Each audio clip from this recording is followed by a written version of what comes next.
morning. May it please you, my lords. In this matter, I appear with my learned friend, Sycurio Ltd, for the appellants.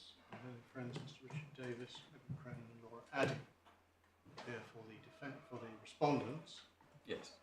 Can I just start by saying or asking, in accordance with the modern approach, we would like the junior counsel to present some of the arguments. Yes, we would welcome that. On my side, Ms. Lzami will be doing added matter, and on the respondent's side, Mr. Cronin will be doing grounds 3 and 4 of the appeal. Subject, of course, to the court's approval. Thank you. As you're aware from the discussion about timetable, the appeal has two distinct and separate halves. First is about construction and the consequent validity or invalidity of the claim. The second is about infringement, whether and if so, how the claim reads onto the defendant's agent assist system. The context in which the dispute arises is the taking of payments for remote transactions made over the telephone.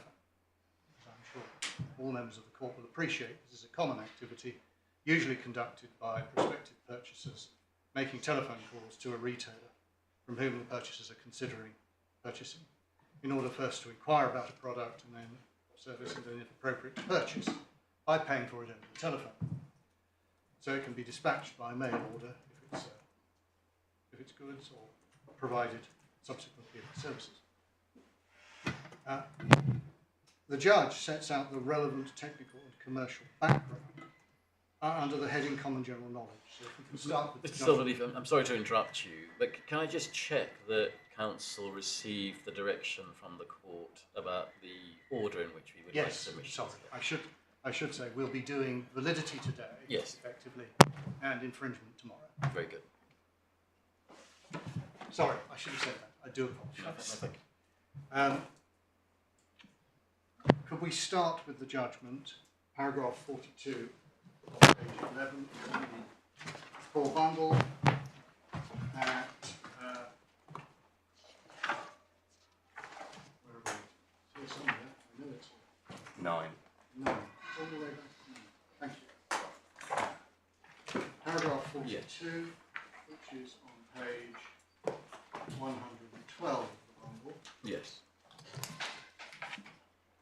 And the material set out there is uncontentious and subject to one caveat about the description of the way DTMF signalling is transmitted in SIP telephony, at paragraph 68, to which I will return tomorrow on the infringement issue. The court may treat 42 to 68 as agreed background. That's all the way through to page 117 of the bundle, page 16. Which was the qualification you made? It's paragraph 68, the way DTMF is transmitted. Thank you. In SIP telephony. You don't need to worry about that today at all.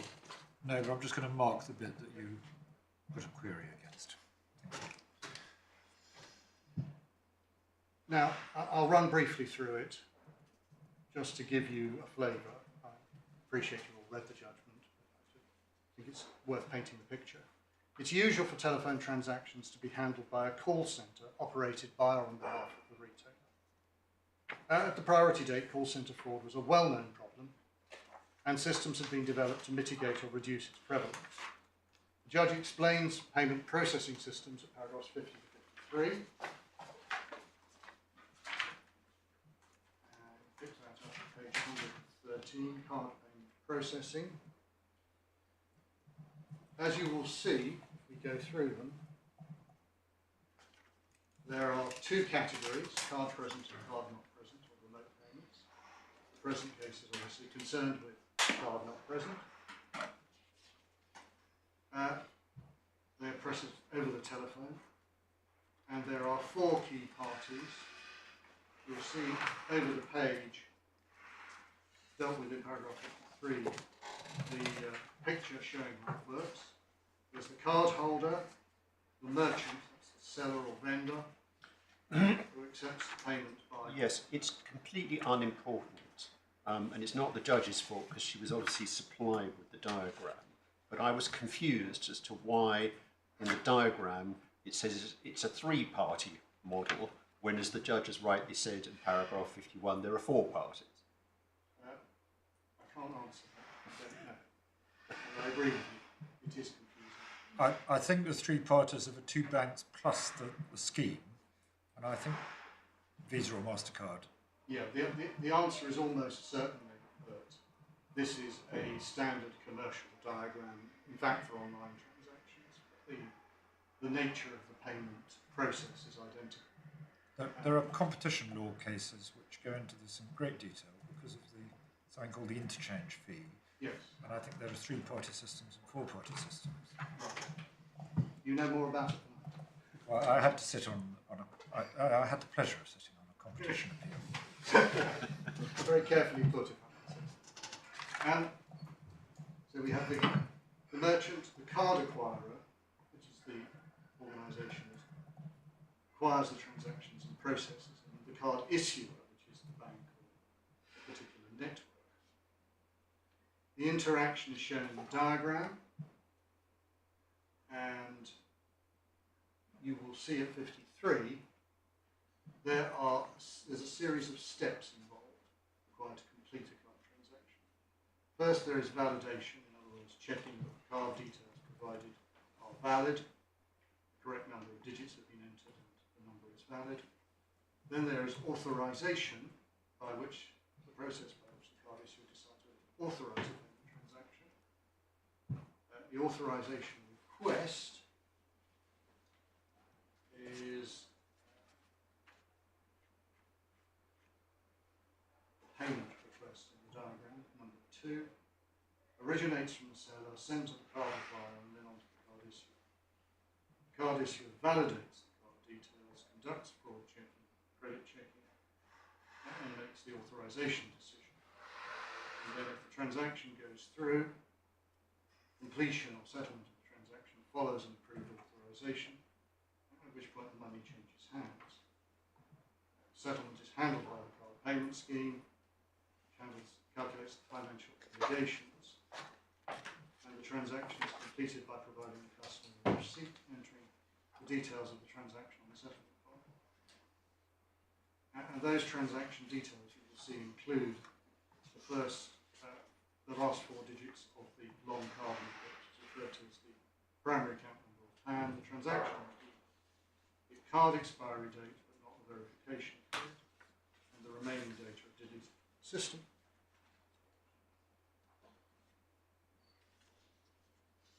The judge's summary is drawn directly from the agreed common general knowledge, and just for your note, that is in the supplementary bundle, tab 5, pages 185 to 187, paragraphs 13 to 24. Essentially, slightly more detailed, essentially the same.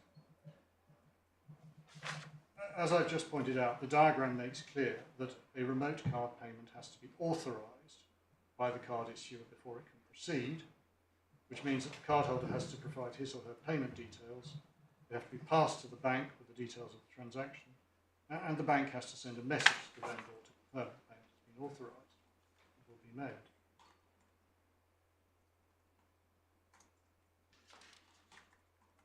You will see, dealt with all that.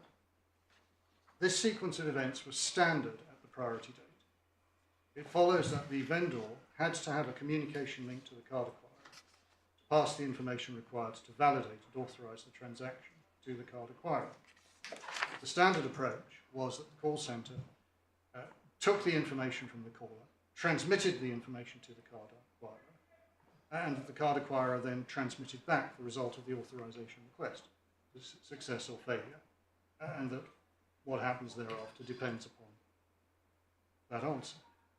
I'm drawing attention to this because it is the appellant's case that the invention changes the way in which this process is carried out.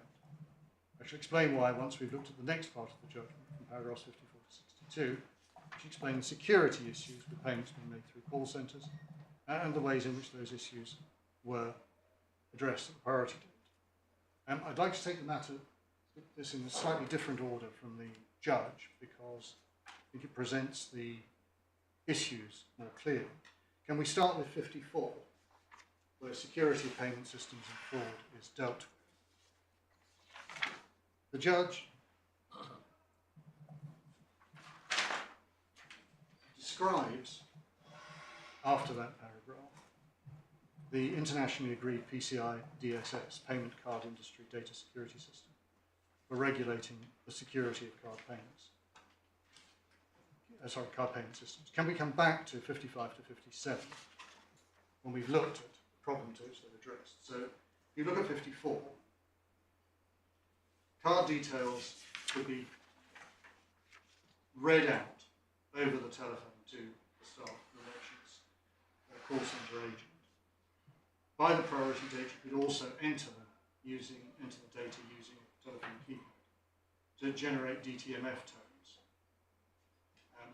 Both approaches have significant security problems. Priority date payment card fraud was a well-known problem with remote transactions, and one of the major vulnerabilities was the possibility of call centre agents gathering personal customer data from the conversation. If we now go to 58, the judge describes the most common methods of ameliorating the fraud problem. The first deals with the situation where the caller is reading out the card details over the phone to the call centre operator, because that's the most common method.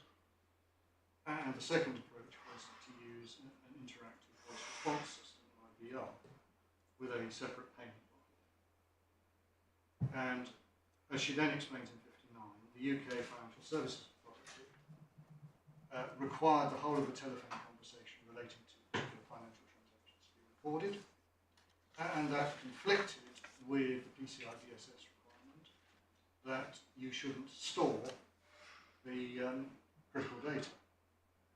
So the FSA had agreed that card payment data could be excluded from call recordings, and the primary solution at 61, which is used when you're reading out the card details over the phone to the call centre operator, is called pause and resume. Where call recording is being used, the call recording is paused manually by the agent or by an automated process before the caller reads out the card information, and then it is resumed after the card details have been provided, avoiding capture of the card details on the file. Pause and resume has the problem that it results in there being no recording of the part of the call where the card details are passed over. And there's therefore, contrary to the FSA's preferred position, no record of what is said during this part of the conversation. That's obviously an issue which cannot be resolved with that mechanism. The second method is mid-call transfer, that's described in 62. That moves the connection between the caller and the merchant from the call centre agent to an interactive voice response equipment, and then optionally back to the call centre agent when the sensitive transaction information has been communicated by the caller to the IVR. This was perceived as problematic because callers didn't always manage to enter data successfully and gave up because they were unable to obtain help with the task from the call centre agent.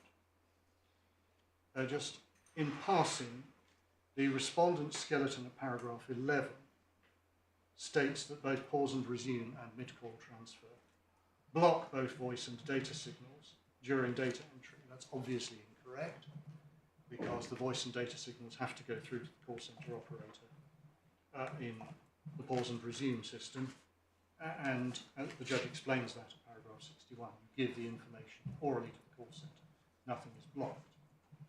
But in the mid-call transfer system, obviously the call centre agent doesn't get to hear the data, although the data are passed to the IVR at the call centre. If we now, I'm sorry, yes, I should also say the agreed common general knowledge document at supplementary bundle 5, pages 190 to 192, paragraphs 40 to 48, gives rather more details about the fraud, the anti-fraud measures.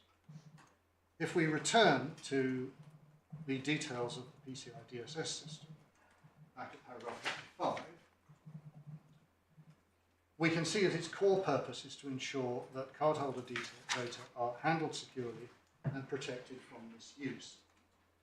And that is explained in paragraph 55. And it was explained that it was developed internationally by agreement between Visa and MasterCard.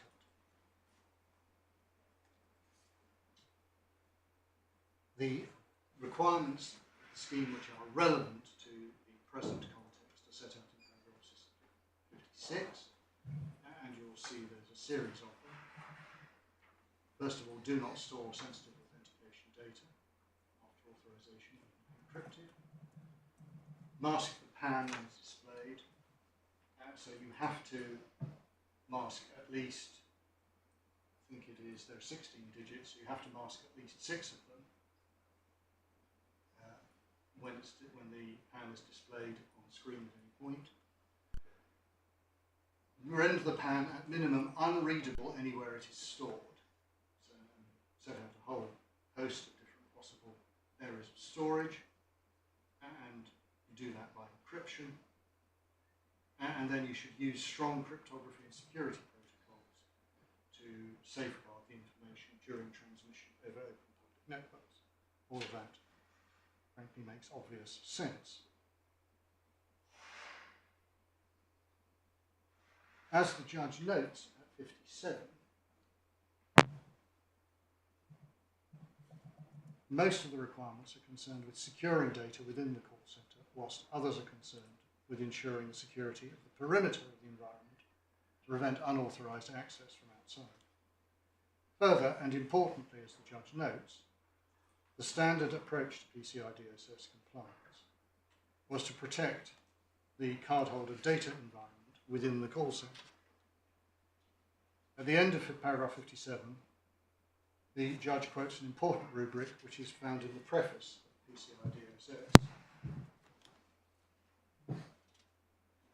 These security requirements apply to all system components. System components are defined as any network component, server or application that is included in or connected to the cardholder data environment. The cardholder data environment is that part of the network that possesses cardholder data or sensitive authentication data. Adequate network segmentation isolates systems that store, process or transmit cardholder data from those that do not, may reduce the scope of the cardholder data environment. So you will see that the approach that's being taken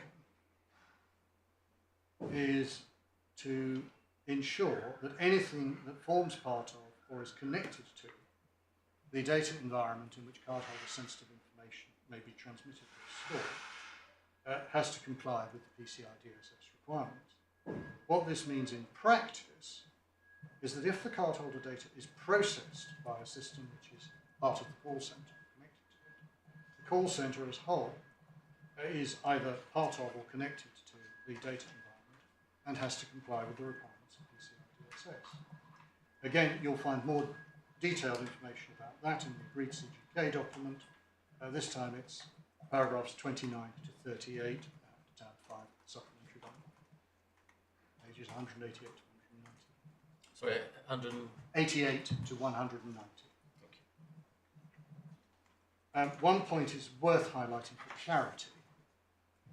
It's pretty well self-evident, although it arose during the evidence at the trial, is that the requirements of PCI-DSS apply to system components and not to the individuals operating the system for obvious reasons, like the call centre agents.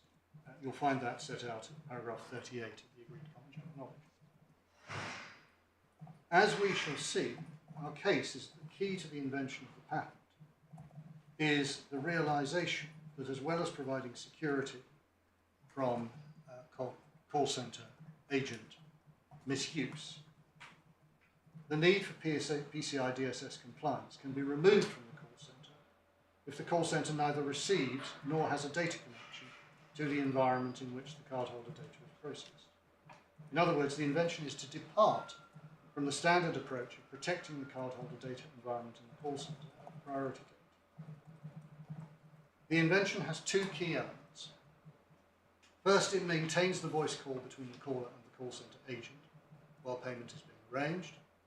Second, it blocks the sensitive transaction information systems from being transmitted to the call centre systems and diverts them instead to an external entity.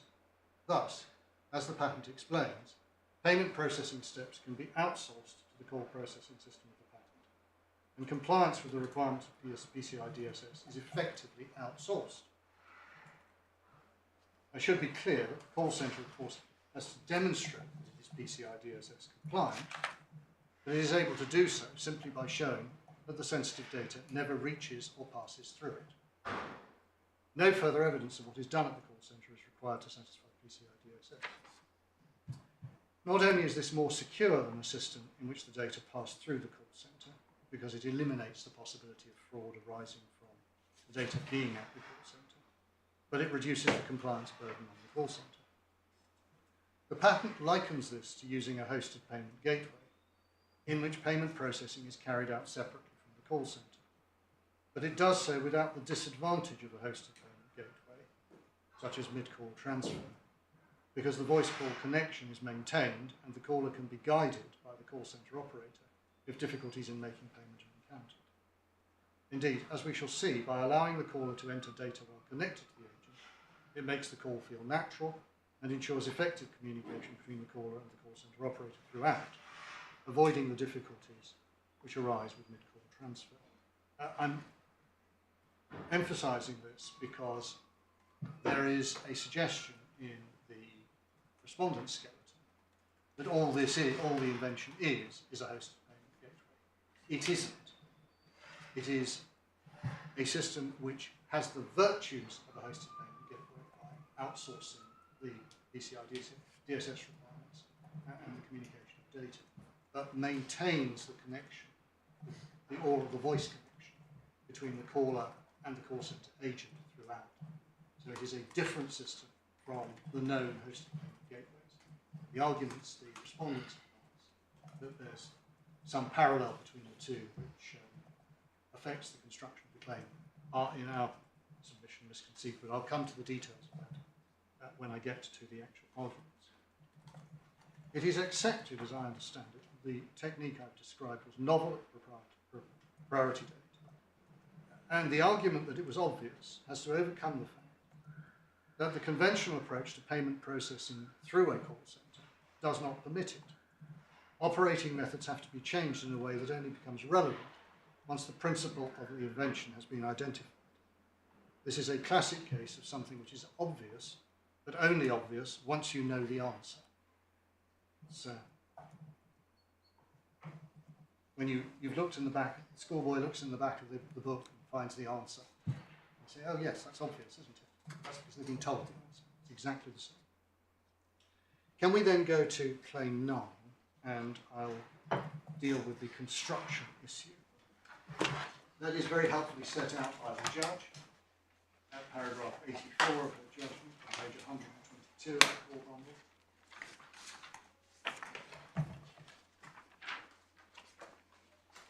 So you will see it is a method of processing telephone calls comprising voice signals and data signals. And I draw attention to that. So this is relevant for infringement probability. It is telephone calls that are processed.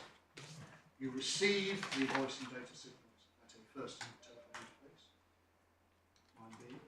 You transmit the voice signals and selectively transmit the data signals received at the first interface via a second telephone interface, wherein D, if the received signals, data signals, include transaction information signals representing information relating to a transaction, said transaction information signals are blocked from transmission via second interface. Then you come to the critical integers which incorporate the invented concept. 9E, you generate a request based on the transaction information signals. Well, before you go on, can I just ask you about what you've just said? I mean, this claim is not structured in two-part form, but as I understand it, what you're submitting is that if it were, the prior art would be in A to D and the inventive part would be in E to H. Is that correct? No, that's wrong. I'm sorry, I misrepresented it. Okay. Blocking the data signals whilst transmitting the voice signals is part of the invention. Right. So I'm afraid that a little bit of it is in 9C, a little bit of it is in 9D. It's the combination of D, E and F that give you the full benefit. Thank you. So 9E is to generate a request based on the transaction information sequence. That's a request to the card acquirer to validate or authorize a transaction. You transmit the request via a data interface, which is not one of the telephone interfaces. And I'll show you in the description, which makes that clear. And you transmit it via a data interface to an external entity. You receive back a message from the entity via the data interface, which tells you whether the transaction, the request has succeeded or failed, and you then process the signals independent of the success or failure of the request.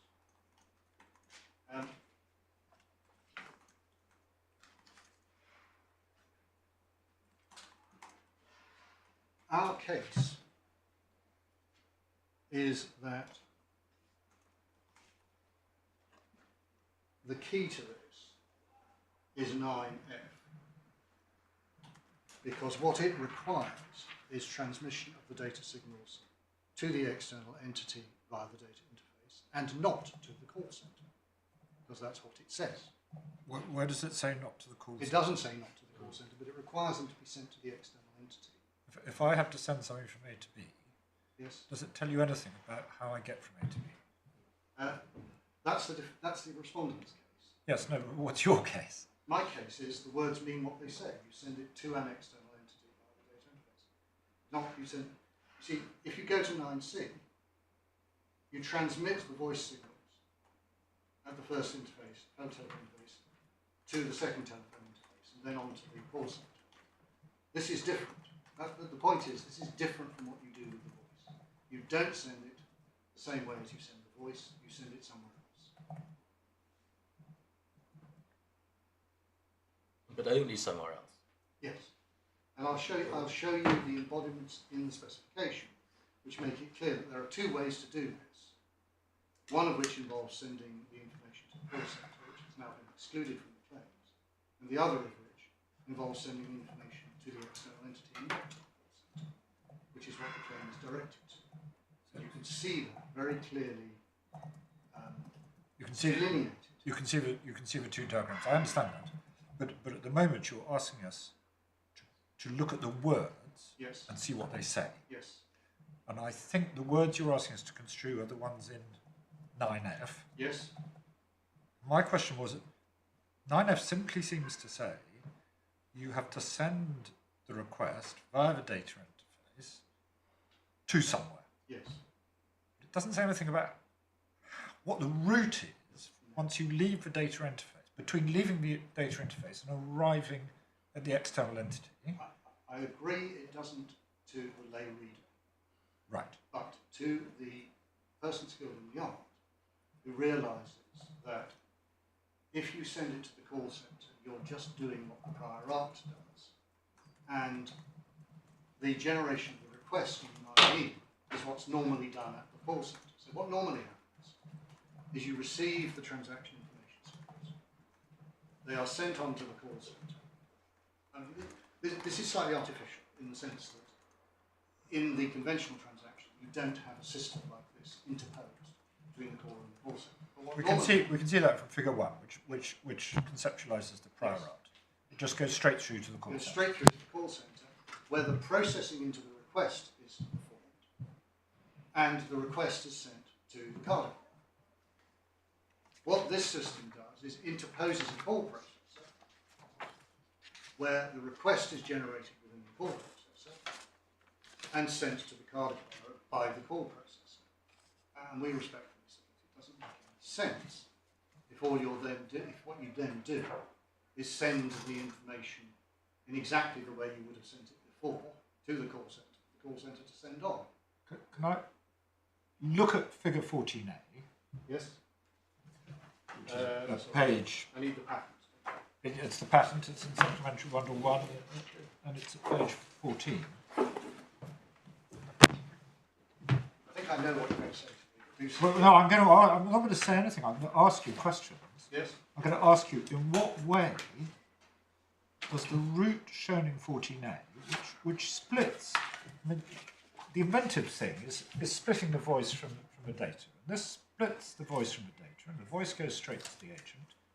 The data goes to something called an application server sitting inside the call centre, Yes. and then goes to the exchange, and then goes to the entity. Now, in what way does that route of transmission not fall within the words 9F? Because the words in 9A are apt to direct to figure 12, not to figure 14. Well, they clearly, figure 12 clearly satisfies Yes. 9F, but my question was, in what way does 14A not satisfy the integer in 9F? Because you are not sending the dotted line is the data. Yes. You are not sending the data from your data interface coming out of the call processor to the external entity. You're sending it to an application server in the call center. And then to the exchange, and then to the entity. And there clearly is a data interface inside box labelled 40, the call Yes. processor, because the voice goes one way, that's the solid line, and the data goes somewhere else, and that's Yes. the dotted line. Yes. But that dotted line does not go to the external entity. It goes to the application server in the call center. When you read the description, what you see is that the two methods shown in 14A and 12 are distinguished because of that reason. The 14A method. I understand that. There are two different ways of doing something. Yes. Your case is, claim 9 only is addressed to one of the two ways of doing it. Yes. And I understand that's your case. The respondent's case is that claim 9 Just about. encompasses both of them. Yep. Now, my question is, which of the words in 9F, if it's a matter of words, which tell you we're only doing it one way and not the other way? It's as if you're reading 9F as saying directly to the entity and not via the call centre. That's what you wanted us to read it as. What I want you to read it as is meaning what it says from the data interface to the external entity. That's why I asked you. Not That's from why the- I asked you the question. If you're sending something from A to B, does it tell you anything about how you get from A to B? Whether you're going directly from A to B, or whether you could go A to C to D to B? It does in this context because what it tells you is you are not to send them the usual way, which would be to the agent's computer or an application server at the call centre, which is what the prior art did. You are instead to send them to the external entity. That's what 9F tells you. You say it's just what the words say, but I don't see it in the words. I think you must get it from something else. I think you must get it from the intention that this is something new and inventive, and the person skilled in the art must understand that it's only skilled and inventive if it diverts it from ever reaching the call centre. Is that what you're saying? Well, there are two bits of the claim which tell you this. Yes. The first one in the claim is that the processing is done within the call process, Yes. and therefore 9E generates a request, which is the request to go to the external entity. You're not just sending on the data, which is what the conventional system would do. And there's no point in doing this if you then send the request through the call centre, because the call centre then has exactly the same PCI DSS compliance burden as it would have if you didn't do it. The benefit of avoiding fraud and reducing the PCI DSS compliance only comes from generating the request in the call processor and then sending the request out to the external entity, thereby avoiding transmission to the call center. And in the context where that is the change from the prior art, that is what the claim tells you you're doing. Because otherwise, they're just doing what the prior art does. I understand that the benefit of avoiding agent fraud is flagged up in the specification. Yes. But by contrast with the prior art where the DTMF, the data, gets to the agent and can then be written down or recorded or whatever, Figure 14A does split the data away from the voice, and it doesn't get to the agent. It goes to the application server, not to the agent. And so 14A does. Yes. 14C doesn't. And there is no distinction between them for the purposes of understanding what's in the document. Yes, I see. And that's the problem. What tells you beyond peradventure that it's not 14A is when you analyse Figure 14, you realise that if you don't read the claim the way we read it, you simply don't get the benefit of the claim. I'm coming to that in detail. Yes. I'm sorry, I don't want to take you out of the course, but I'm trying to understand whether we're focusing on the words or whether we're focusing on something else. And you've said more than... You start with the words. Yes. If the words meant via the call centre to an external entity, if the words said via the call centre to an external entity, then I would agree with you. But reading the words on their face in the context where if you just sent the data through to the call centre, you'd be performing the prior art. We say the words mean that you generate the request in the call process. Remember, what you're doing, what you're doing is you're taking the entire process of handling the transaction out of the call centre. So you generate the request in 9E, which is something that would normally be done at the call centre, and then sent on to the card acquirer. And you send it to the card acquirer, not to the call centre. The call centre's only involvement is to receive the outcome and be told that the transaction is received. Or not, as the case may be, obviously. I also just ask a slightly different question. Am I right in understanding that it's not in dispute that by the priority date, the internet was well known? Yes, that's right. So too was voice over IP. Yes. And therefore, it was well known that one way in which one would transmit a request would be packet switched. I think you must be right about that. And it's inherent in packet switching over the internet that it takes a variety of different routes to its destination. Yes. And yet your submission is that we read transmitting said request via a data interface to an external entity as implicitly a circuit connection. No, I'm sorry.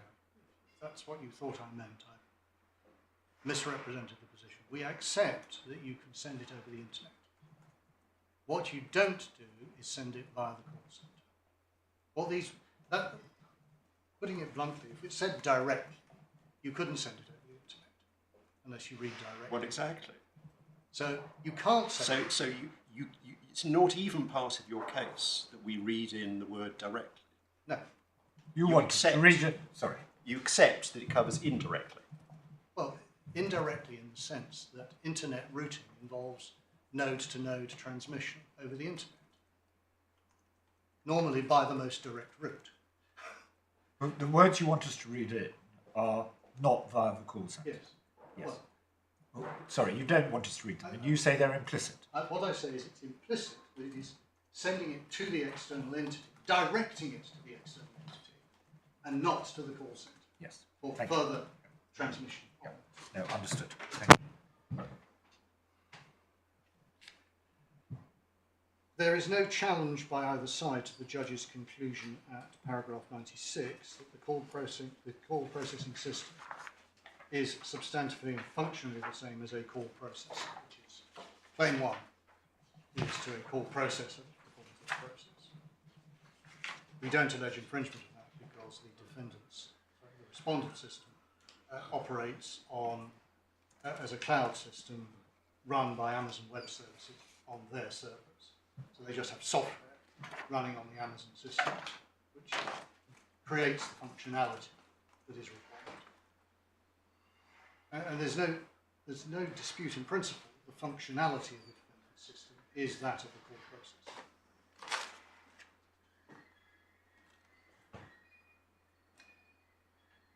The claim requires 3 separate interfaces. A first and second telephone interfaces, in 9b and 9c, and a data interface in 9a. One of the things we pray in aid in support of that construction is that there will be absolutely no purpose of having separate interfaces if all you were doing was sending the information on to the call centre, because the voice over IP, you could send it straight on to the call centre through the second interface. What's the point of the third interface in the circumstances? And these interfaces, the interfaces of the call processing system, are the interfaces equivalent to those of a call processor and may be implemented in either hardware or software. Again, the judge concluded that at paragraph 97, and neither side challenges that. Figure 3A in the patent, which is in the supplementary bundle at page 5.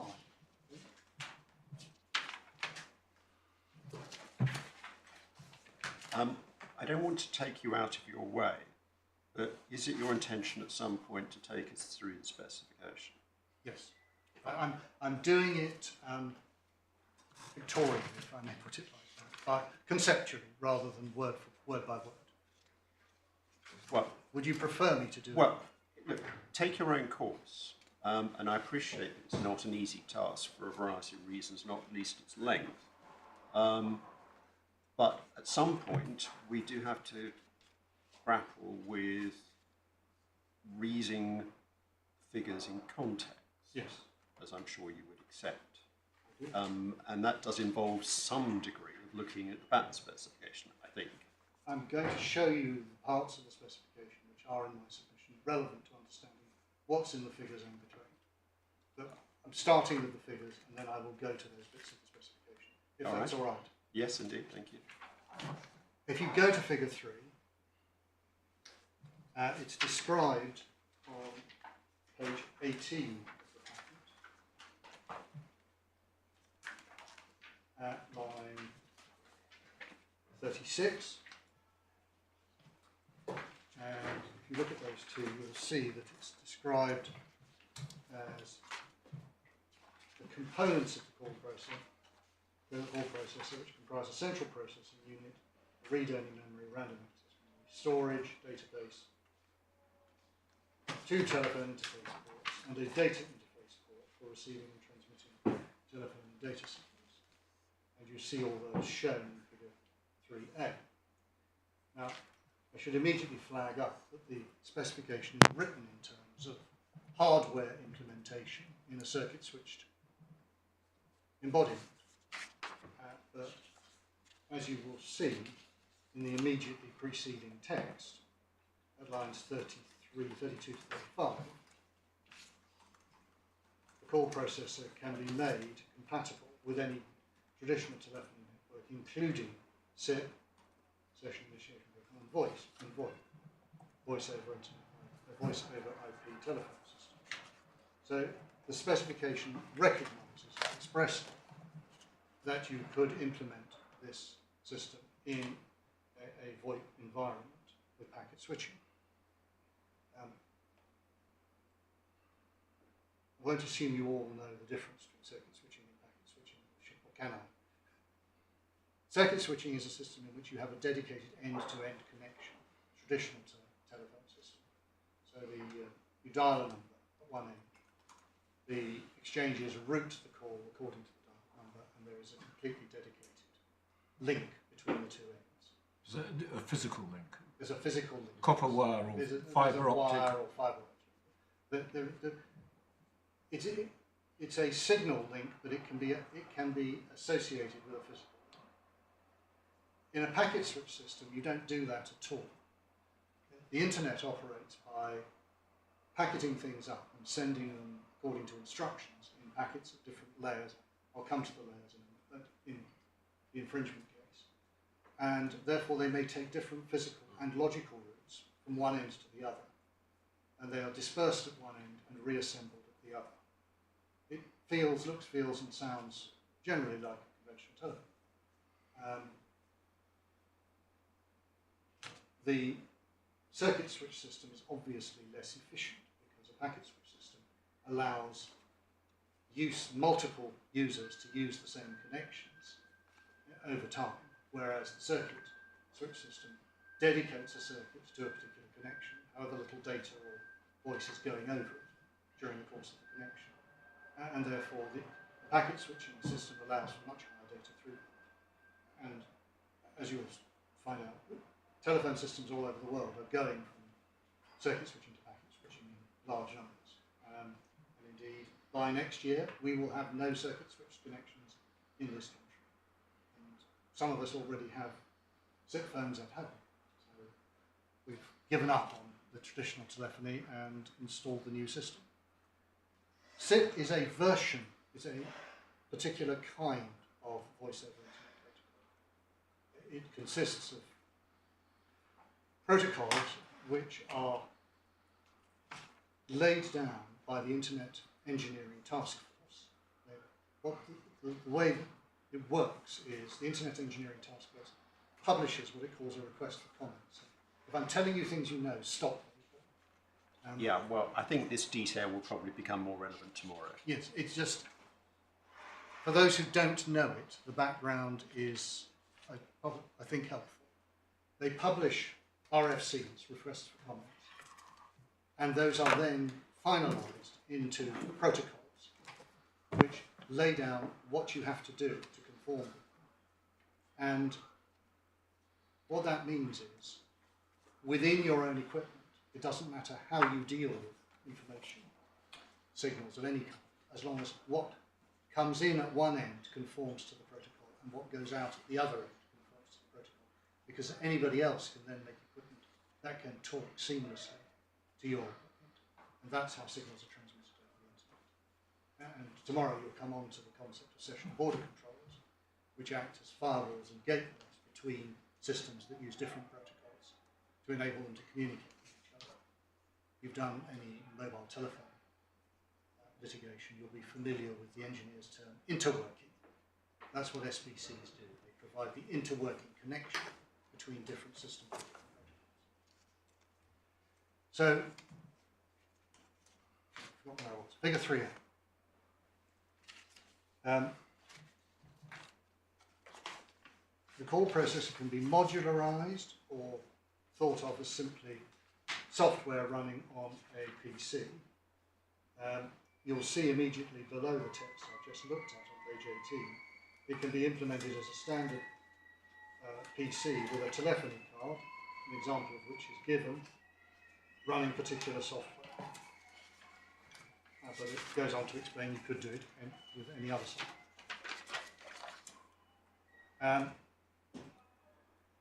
The three main modules are shown in figure 3B, with the telephone interfaces at the top and either side and the data interface at the bottom. And you'll see that all are capable of transmitting telephone and data signals. There will be interfaces connecting them. Sorry, I should show you page 19, lines 8 to 11.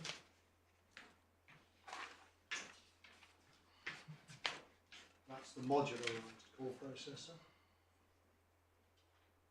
Essentially comprises three main modules: telephony card, processing module, data processing module. It's 3B. There will be interfaces connecting them, which may be data interfaces to a standard IP network or a standard IP network interface to allow installation in different locations. And that we see at the bottom of page 19. Having described some of the details of the call processor, right at the bottom of 19, the telephony processing module and the data processing module, the TPM and DPM, will communicate, line 45, over any suitable data interface. Advantageously, they're operable to communicate over a standard IP network interface, or as a skilled person readily understand, allowing potential installation of the modules at different locations. So you can do everything over the internet. My Lord Justice Arnold indicating that, as you said, that this was well known and incorporated into the description.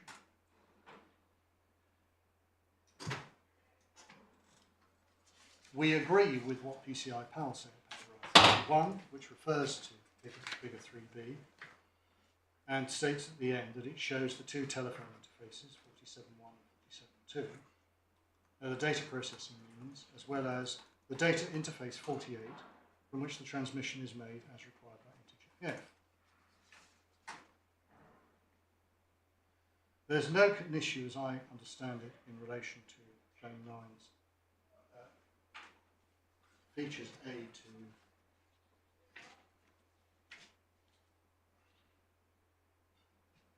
D.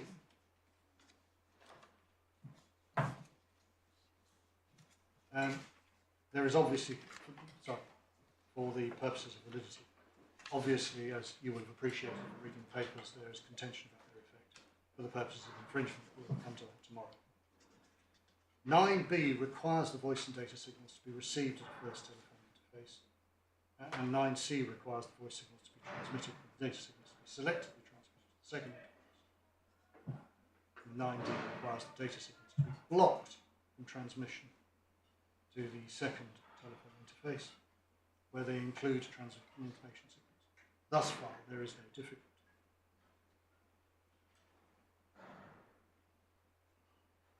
There is an argument, right? 9e requires a request to be generated. I'm sorry, I'm coming back to the questions you asked me earlier. I think I'd better just run through this. Requires that the signals are not simply passed on for further processing, but are processed within the system to a request. Please do something on the basis of this information. The two main requests are please verify this purchaser and please authorize this transaction. Now, the latter of those requires additional information from the call center. So we say the proposition in paragraph 36 of PCI-PAL skeleton, that the need for additional information from the call center indicates that claim 9 must be wider than we say, is wrong. We do not understand the submission. Information about the proposed transaction must be transmitted to the external entity in every case in order for the transaction to be authorized. Claim 12 expressly refers to this, and that adds nothing to the understanding of Claim 9, contrary to the submissions from PCI-PAL. This means that in our submission, an embodiment in which the transaction information signals are simply passed on to the call center is outside the claim, because at the very least there is no compliance with integer 9e. And that provides one of the reasons why the embodiments of figure 14 are outside the claim.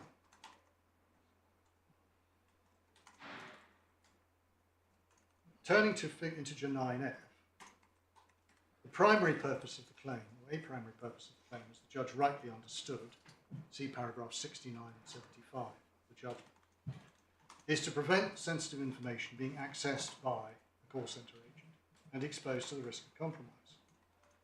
It follows in our submission that this effect must be achieved by the features of the claim, or it wholly fails to achieve that purpose. If, as the judge has held, the claim extends to arrangements in which information is sent to the call center for onward transmission, whether or not that outcome is achieved, that is, stopping the call center agent from accessing the information, is dependent not on the features of the claim, but on the configuration of the call center, which is the point I'm going to come to in figure 14 shortly. There is nothing in the claimed process which would prevent the information transmitted to the call center from being exposed there to the call center agent. So construed in our submission, therefore, the claim achieves nothing.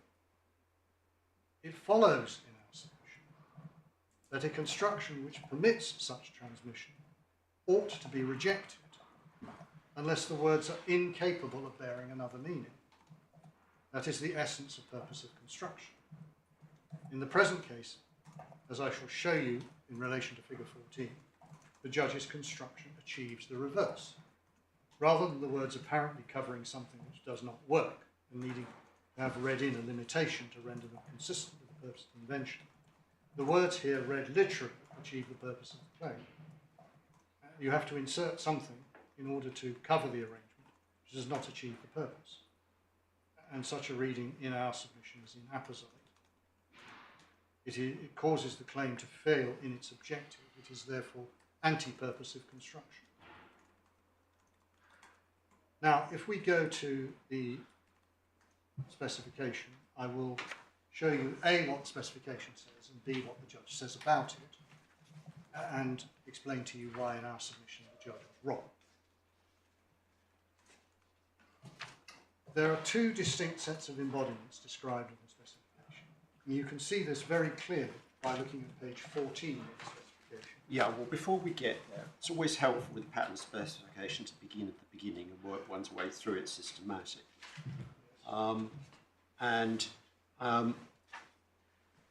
Some general questions to start with. Would you accept that this specification is remarkably badly drafted? Feels like an unfair question. It's not well written. Okay, badly drafted, if I omit the adverb, the first adverb. I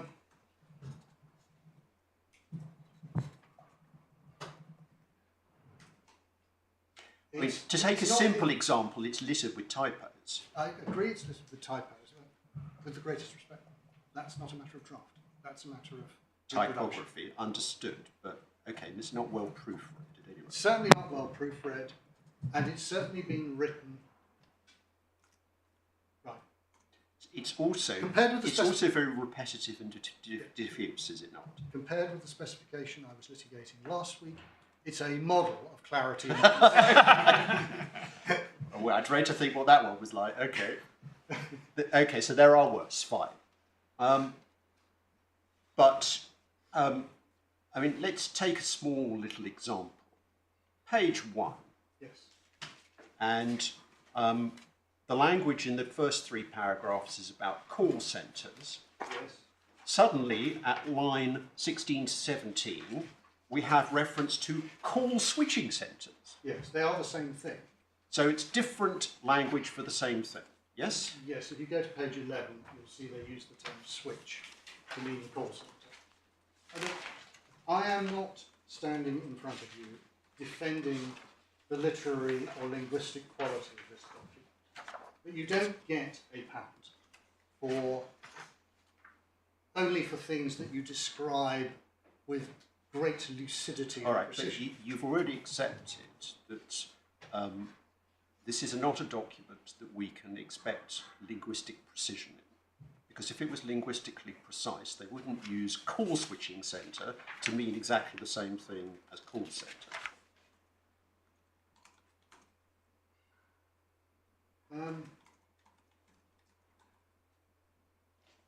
I'm not sure I agree with that. So that's linguistic precision, is to use 2 different phrases to mean the same thing. No, it's linguistic clarity is what's required.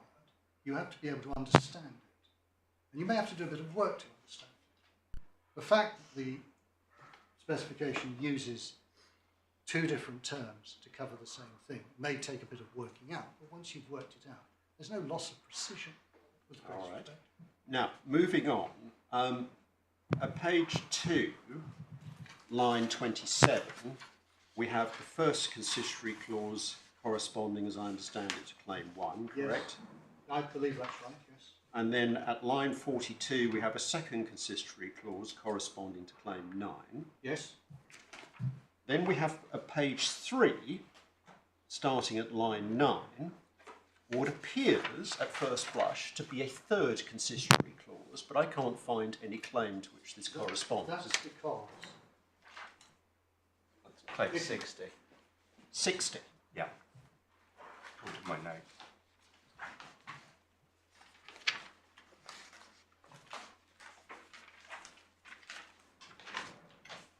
Well, except claim 60 is a dependent claim.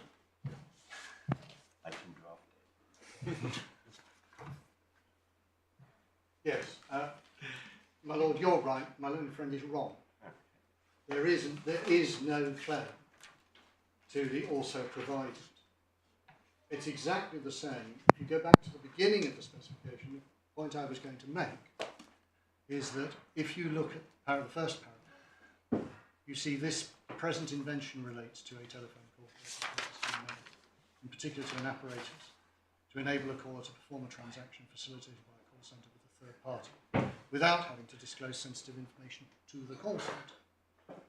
Also described, in other words, at this stage, not part of the invention, is a system, the secure communication of information and a method of operating the same. The system and method described finds particular use in the communication of information, such as personal and or financial information between a user and a call centre, or the like. So you see the two different methods. One, don't send the information to the call centre, which is now the invention in the granted patent, and send the information in a particular way to the call centre, which was in the original application, but has been excluded from the granted claims. You can see immediately by comparing the text, the corresponding text. So let me see if I've understood that. Your submission is that page 1, the Yes. paragraph from line 5 to line 8, is not within the claim. Not within the claim. Okay. And you get that from also described, rather than a further embodiment, or just on the words that were actually used. A moment.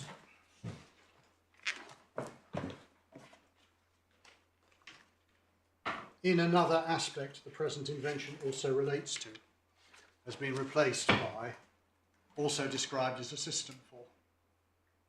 And you'll see that throughout the specification, the distinction is drawn between what's part of the invention and that's exactly what is intended. You've picked up at line 9, page 3, also provided, which previously read,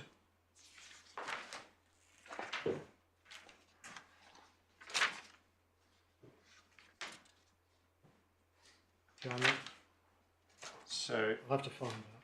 is this a linguistic point about the word provided? Because we see provided in relation to the consistory clause corresponding to claim 1, and provided in the consistory clause corresponding to claim 9. No, it's not described as part of the invention. I thought you were talking about page 3, line 9. Yes, Also provided. yes. It's no longer introduced by, in another aspect, the invention provides. The words to that effect. Right. That's exactly the same as the change. So can I be clear? Is it your submission that what we have at page 3, lines 9 and following, is outside the claims?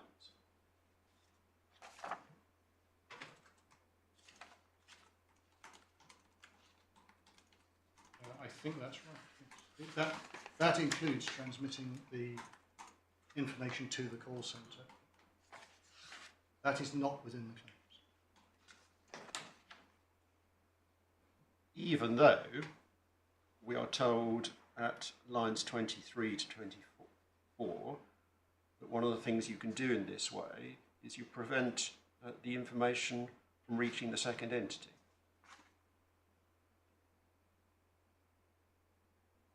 Yes, because that's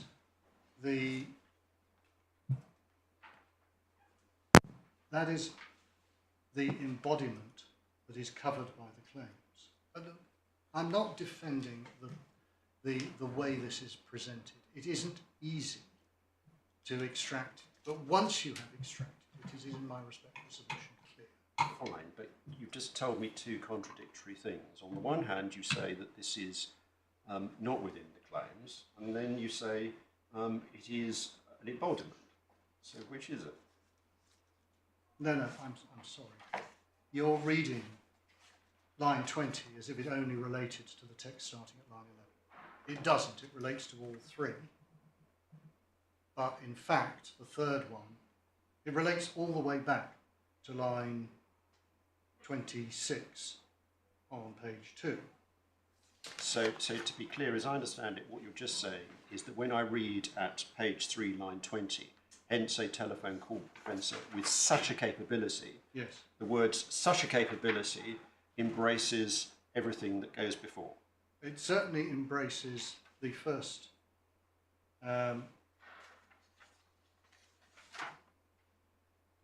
two, But not the third? but not the third. I'm sorry, I need to read the third carefully to make sure that I'm...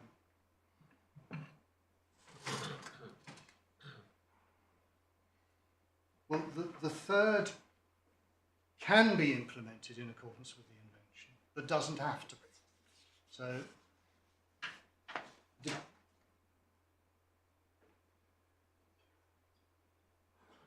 the point I'm going to make to you is that any lack of clarity at this stage can be resolved by understanding the clear distinction between the two groups of embodiments.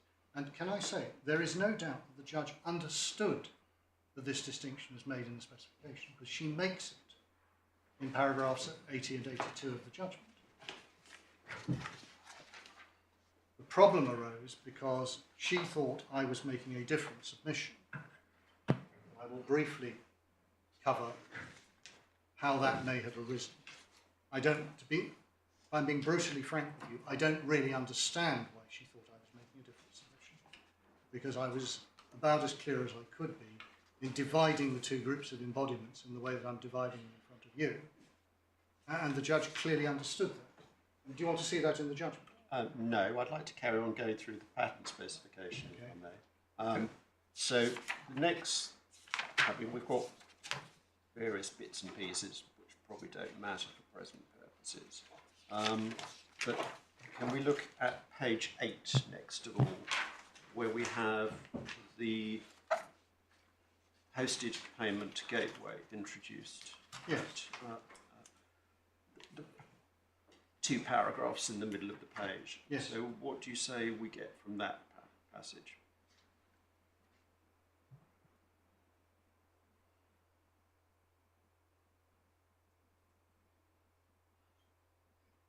That is in accordance with the claim.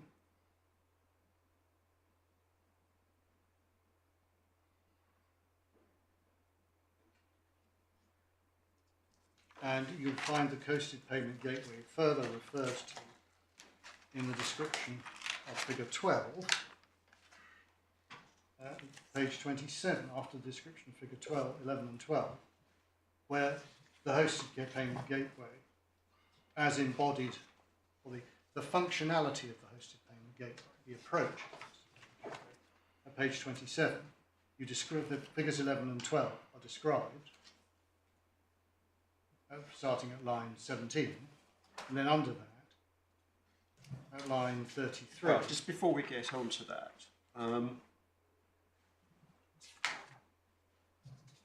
we need to pick up a point that you referred to earlier, which is, I believe, what we find at page 11 at lines 22 to 25, Yes. which is the use of the term switch. Yes. So in the present specification, the term switch is used to refer to any device or installation that may be used by a user to make a transaction over the telephone, includes any facility, such as a call centre or other institution, where an agent or operator active collect information that's sensitive, requiring secure transmission handling. So that's the definition of switch. Yes.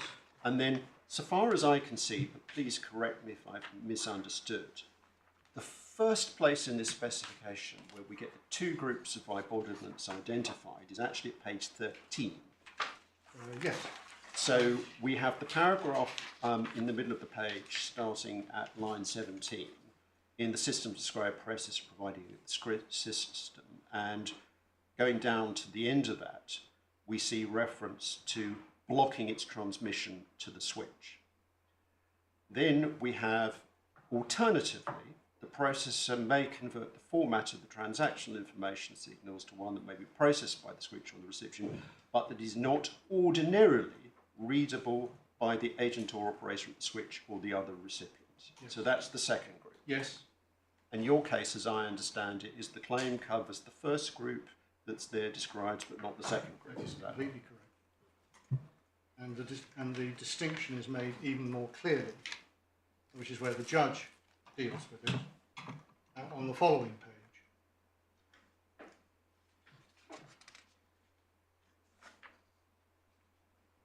And Yes, indeed. So there, at page 14, they're described in the reverse order, are they not? I So- think that's right. Yes. So we have at line 28 in one preferred embodiment, Yeah. and it refers to it not being readily readable by the agent or operator. And even though it comes first and is described as a preferred embodiment, you say it's outside the claim. Yes.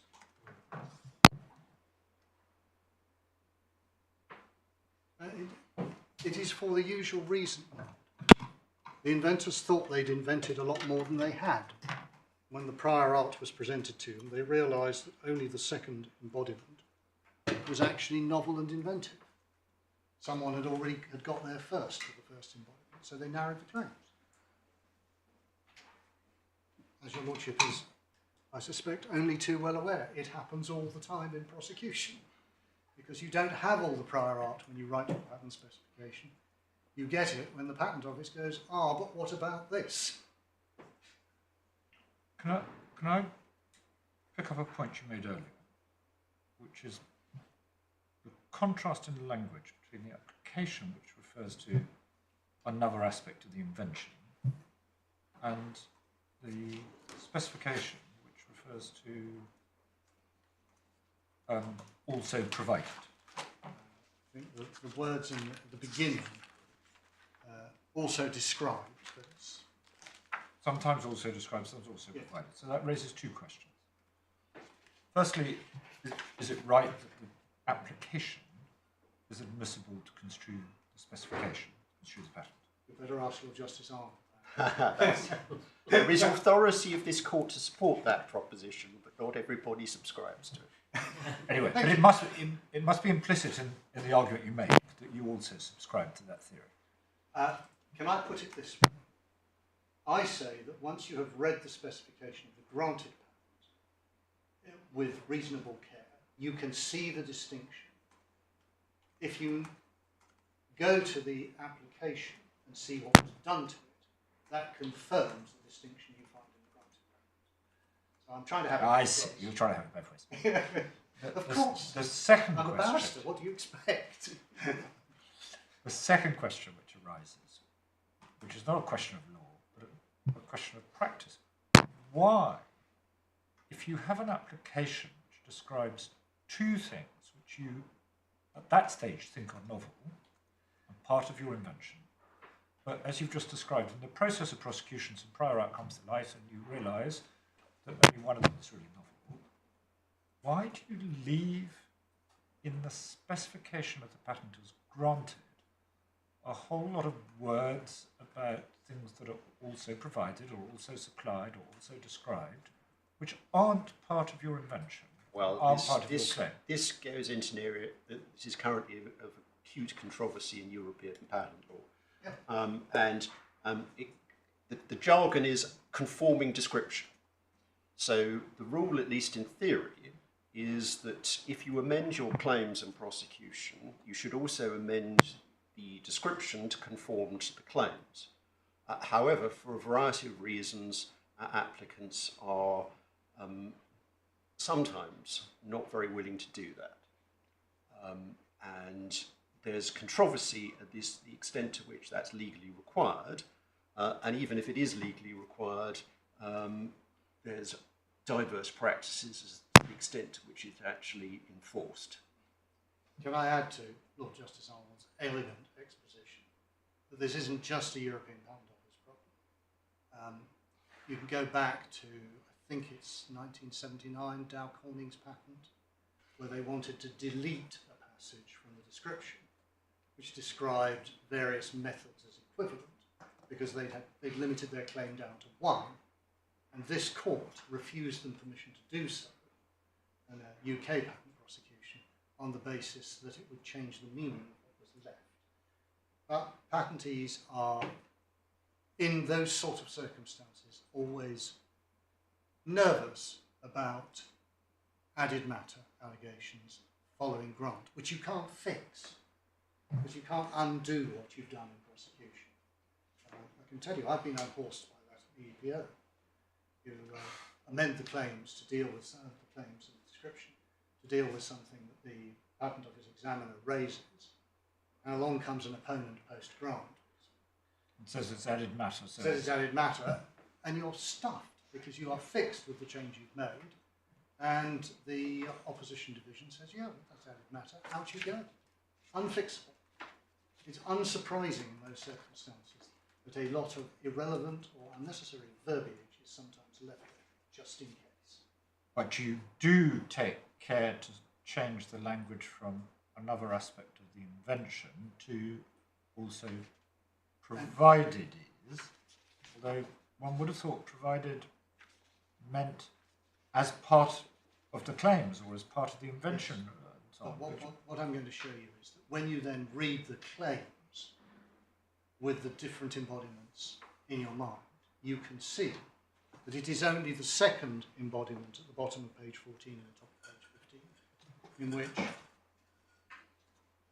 the system identifies and removes the transaction information from the call signal data received from the user and prevents its transmission to the switch, which is covered. You block it and send it somewhere else. Whereas in the previous embodiment at line 28, the processor identifies the information received by the system, converts it into a format not readily readable by the agent, ensuring some security of the transaction information, preventing it from being easily copied or used inappropriately. That is not part of the claim. Right, so just pursuing this claim, this theme, if we go on to page 17, line 9, we're told the invention will now be described purely by way of example with reference to the accompanying drawings, in which figure 1 is prior art, and indeed it's labelled as prior art when you look at the figure. Yep. And then we get figures 2 through to 19, all of which we are told are descriptions of the invention. Well, that's what he says. Well, What I say is there anything there that tells us that these are not no. embodiments You of the invention? have to read them with the distinction I've just made on page 14 in your mind. And when you read them, you realise that figure 14 conforms to the first embodiment, sort of. And figure 14 does not conform to the second embodiment. Figure 12 does, figures 2, 5 and 12 do. And the functionality of the claim corresponds to the second embodiment, not the first. So the claim can't include the first because the functionality it requires is not shown in figure 14. Is embodiment a technical term? It's a common piece of patentese. And what does it mean? It means an embodiment of something, an example. It's another word for example in this Yeah, context. an An example. example. Would you not normally expect in a specification where you say, I've invented something, here's an embodiment, to be an embodiment of the invention? If you say that, yes, which is why the prosecuting attorney has gone through and removed that statement from things in the second group, in the group that doesn't block the Plainly data. hasn't done that on page 17. Well, I was going to ask about page 14, line 28, in one preferred Yes. embodiment. You say that's not an embodiment of the invention because the invention's now been narrowed Yes, to the other alternative preferred arrangement. I do. So what does embodiment mean there? It doesn't mean example of... Doesn't mean an example of the invention, it's an embodiment. It's an example of what we are describing. Look, I'm not defending I understand that. I understand that. the model of concision. But you and many other people in the court are used to this jargon. For those of us who are not quite so familiar with the jargon, it's helpful to understand what the ordinary patentee means by words such as embodiment, or aspect, or invention, or claim, or whatever. Because your cases, although the specification describes two completely different things, the claim only claims one of them. Yes. And so we do, well, for my part, I'm assisted by understanding how an ordinary Can I patentee would use words like this. Can I put it like this? You cannot read into the use of the word embodiment an automatic assumption that it's within the claims. It is trite law that a patent may describe more than it claims. And there's authority at the highest level for that proposition. So you have to read the specification and the claims with an eye on which bits of the specification correspond to what's in the claims and which bits don't. And what really matters at the end of the day is the claim. Yes. The specification is clearly admissible to help you understand the claim. Yes.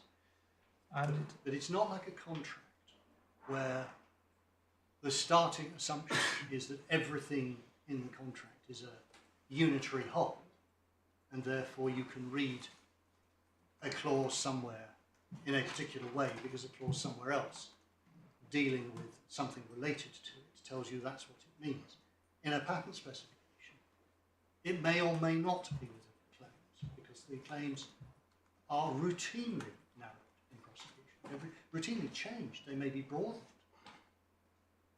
So you have to approach it with the distinction between the two bits of the specification, the description and the claims, very firmly in mind. The description is to describe things, and in particular the invention.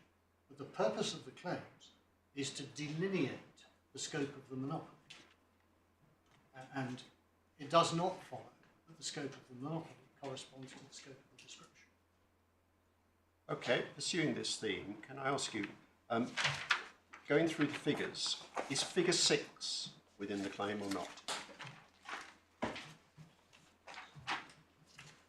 That's the... It's introduced at page 17, where we're told it's a schematic diagram showing the operating sequence of the telephone call processing system.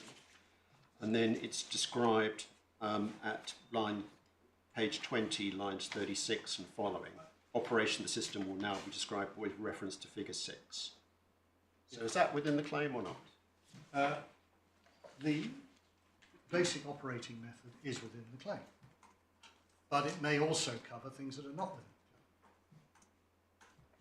the claim. Without actually checking, I don't think. All right, so in the middle of the description of figure 6, at page 23. Can you just hold on one moment?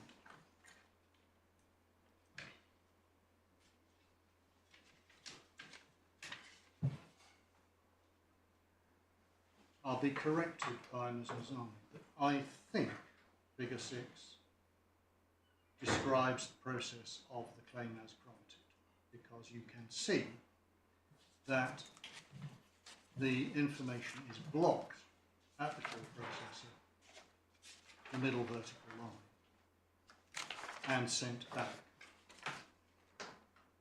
And that all that is sent... Actually, no, I may be wrong about that. Just a moment.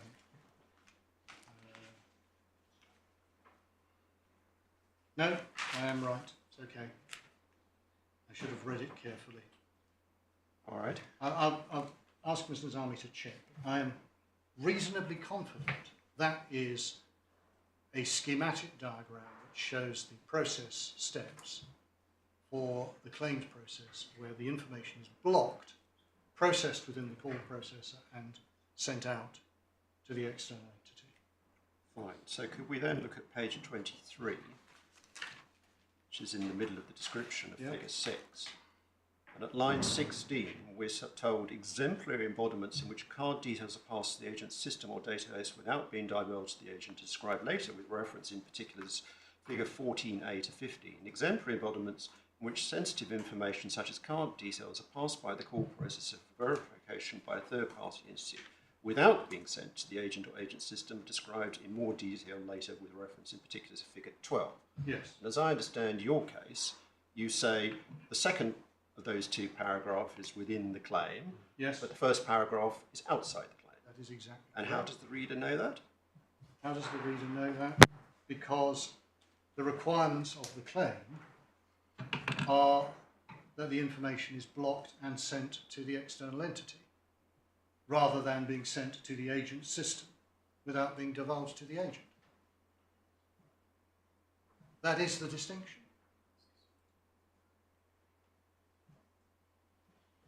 Okay.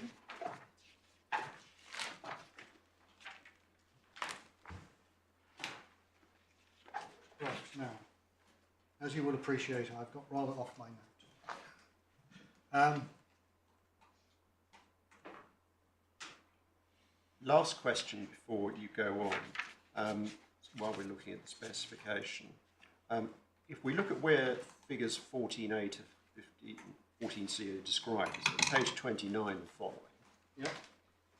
And what we're told under the heading System Integration is that it illustrates different options for simple integration of the call processor 40 into existing systems for acquiring payment information and or handling transactions. And we get the differences between the three of them. There's the full integration with the payment engine, the desktop middleware, and then manual inputs. Yes. So this seems to be saying this is just another way of doing it. Yes. You will appreciate that that was the case when the application was filed. It was another way of doing it. But of course, Van Valkenburg got to that way first, so it had to be excluded from the claims. And therefore the claims were limited down to the alternative in which the information, the call processor is not integrated. Okay, thank you. Can I show you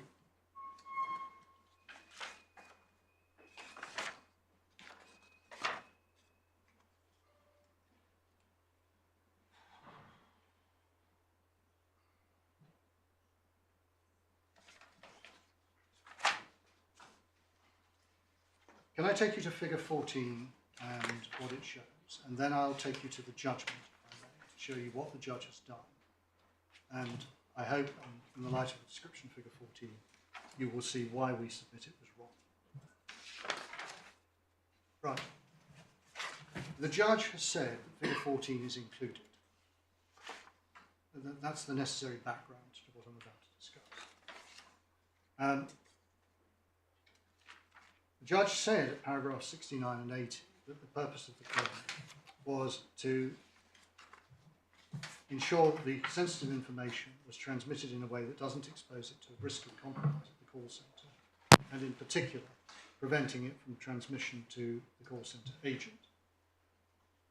We say that if it is right that integer f encompasses sending the sensitive data to the call centre for processing before it is relayed on by the call centre to the external entity, there is nothing in the claim which stops the information once received by the call centre from being communicated to the call centre agent.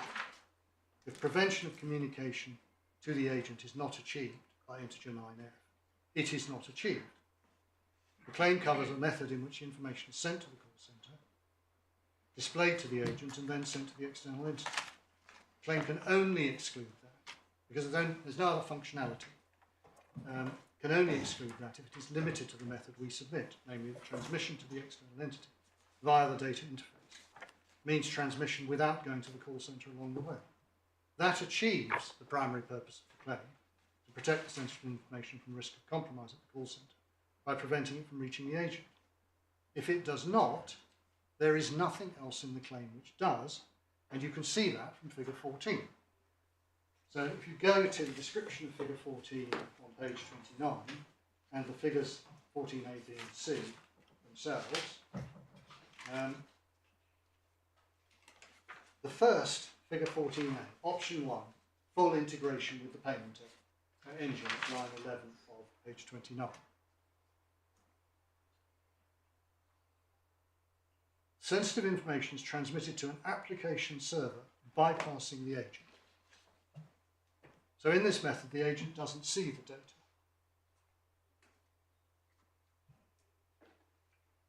But that is not because the data is being sent via the call processor data interface to the external entity.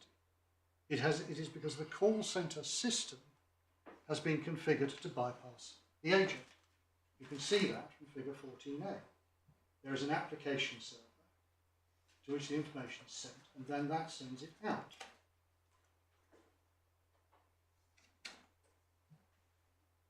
The agent doesn't. Figure 14b describes a system in which a similar approach is taken, this time using a program on the agent's computer. When you see figure 14b, you've got the agent's computer. It's described starting at line 27, desktop middleware on page 29. The way the program on his or her computer has been configured is to block the information from being seen by the agent, send it instead to the application server, which sends it out to the external entity. The call processing system of the claim has played no part in achieving this outcome.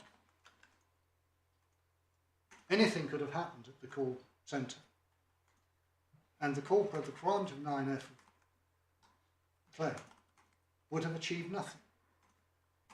Figure 14c shows that this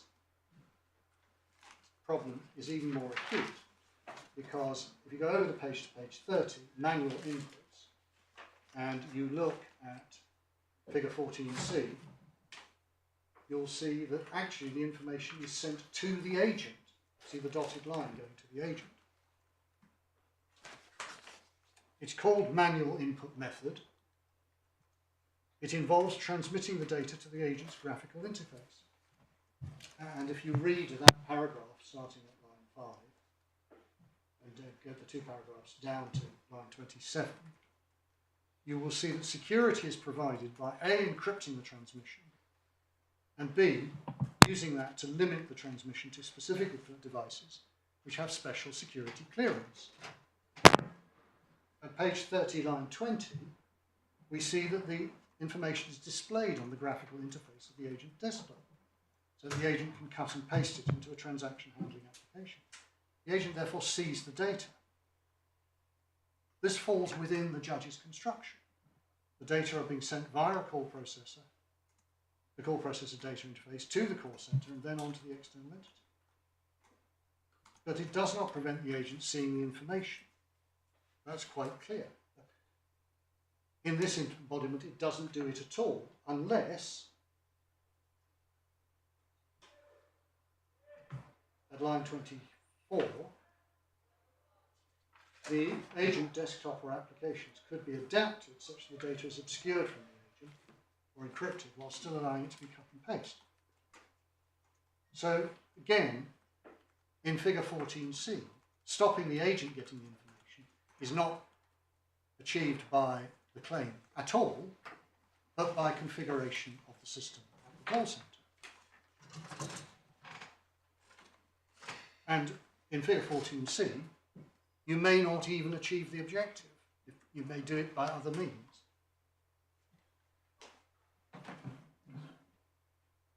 So what we say is that is not in accordance with the objective of the claim. It does not achieve the outcome of preventing the information from being seen by the call center that the judge rightly recognised is the first purpose of the claim. The only way that the objective is achieved in that integration approach is by setting up the call center to achieve it. And you don't even have to do that. You could rely on secure agents, if I may put it like that. It follows in our submission that a construction of the claim which covers figure 14 cannot be right. And that's why,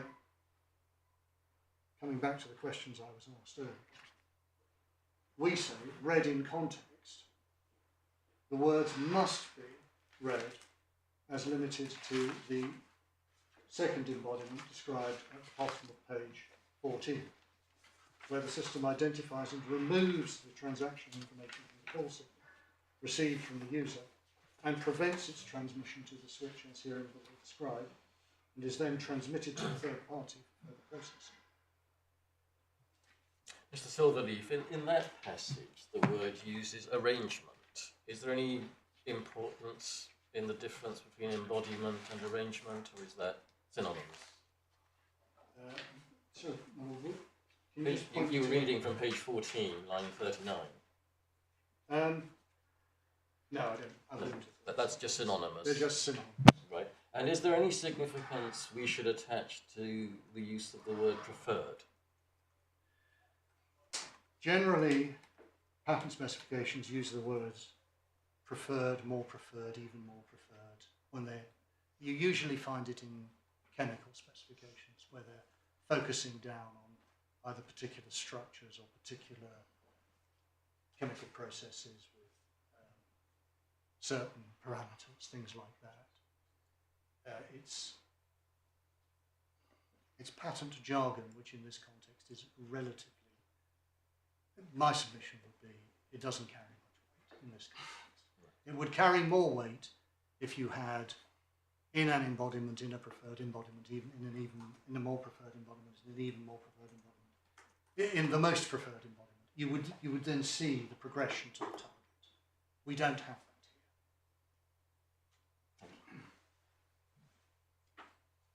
that here. I'll come back to my second answer, which is that you can actually see the change to the claim from the prosecution. When the patent was applied for, both approaches were intended to be within the scope of the invention. The broadest claim in the specification of the application is much broader. Comparison of the specification of the granted patent with the application shows you the description of the invention was narrowed during prosecution. I've shown you some particular points. You can see more of them just by going through it. We know that Van Valkenburg was cited during the prosecution. It's one of the pieces of prior art listed on the cover. It is, somebody's going to tell me,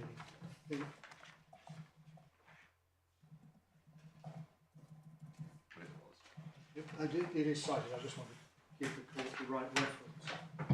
It is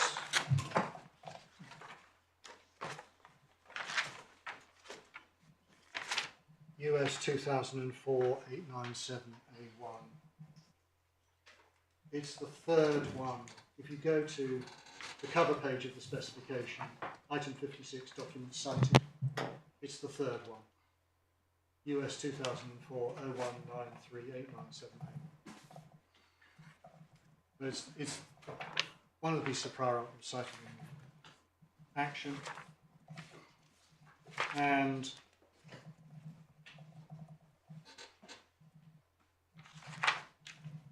so coming back to the first paragraph of the specification, the invention is now enabling a caller to perform a transaction with a third party facilitated by the call centre, but without having to disclose sensitive information to the call centre. And we say the only way you can read Claim 9 to achieve that outcome is if integer 9f means that you transmit the request generated from the data to the external entity without going to the call centre. Otherwise, the objective is not achieved. Now, I haven't now shown you what the judge did because I have skipped over that bit.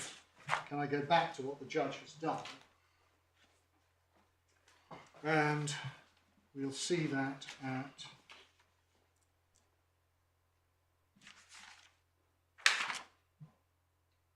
can I pick it up at actually, can I pick up one thing first of all? 83, there's an overview.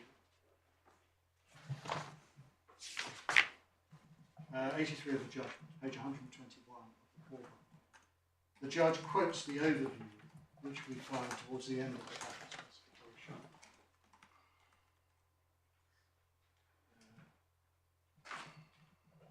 On page 38. And the beginning of the quote, A system has therefore been described in which a call processor can be used either as a hosted voice gateway or as a customer premises or customer call centre. It's the either or that distinguishes the two there. One's in, the other one is out. There's no dispute the original intention was to cover both, but the claims have been narrowed in prosecution. Now, the judge recognised that the two groups of embodiments were plainly described. Start at 75.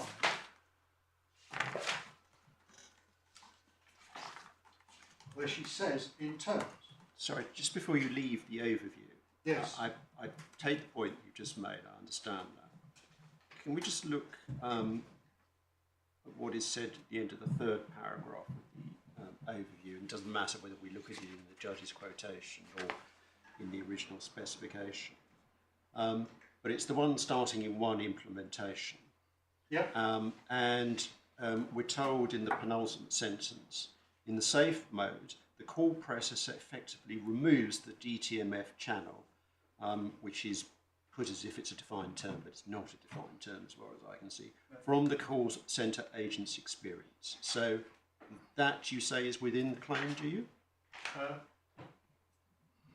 If you go back, you'll see why they use the term DTMF channel. The bottom, are you in the judgment or the text? I'm in the specification. You're in the specification. If you pick it up at line 35, the call processor effectively splits the call into voice and DTMF channels automatically, such that the caller experiences little or no difference in call other than the beneficial reduction. Safe or secure mode in the call processor is automatically activated. Well, that's helpful, thank you. But and in answer to my question, when it says in safe mode, the call processor effectively removes the DTMF channel from the call centre agent's experience, do you say that's within the claim or outside? The problem is, if you read the next sentence, you'll see that it's intended to cover both. So the sentence in the safe mode, the call processor effectively removes the DTMF channel from the call centre agent experience, you say that's covering both embodiments within the claim and outside the claim? Unfortunately, yes, because it goes on to say the configuration of the call processor allows it to be integrated directly with existing call centre transaction handling applications to collect and transmit secure data, which is not within the claim because the claim is limited to embodiments in which you do not integrate. Figure 14 is the integration option. Look, I'm not standing here telling you this is the easiest thing to understand and interpret. What I am telling you is, once you understand the distinction, you can see where it is made, and you can see that the claim is limited to one form of embodiment and excludes the other. Thank you.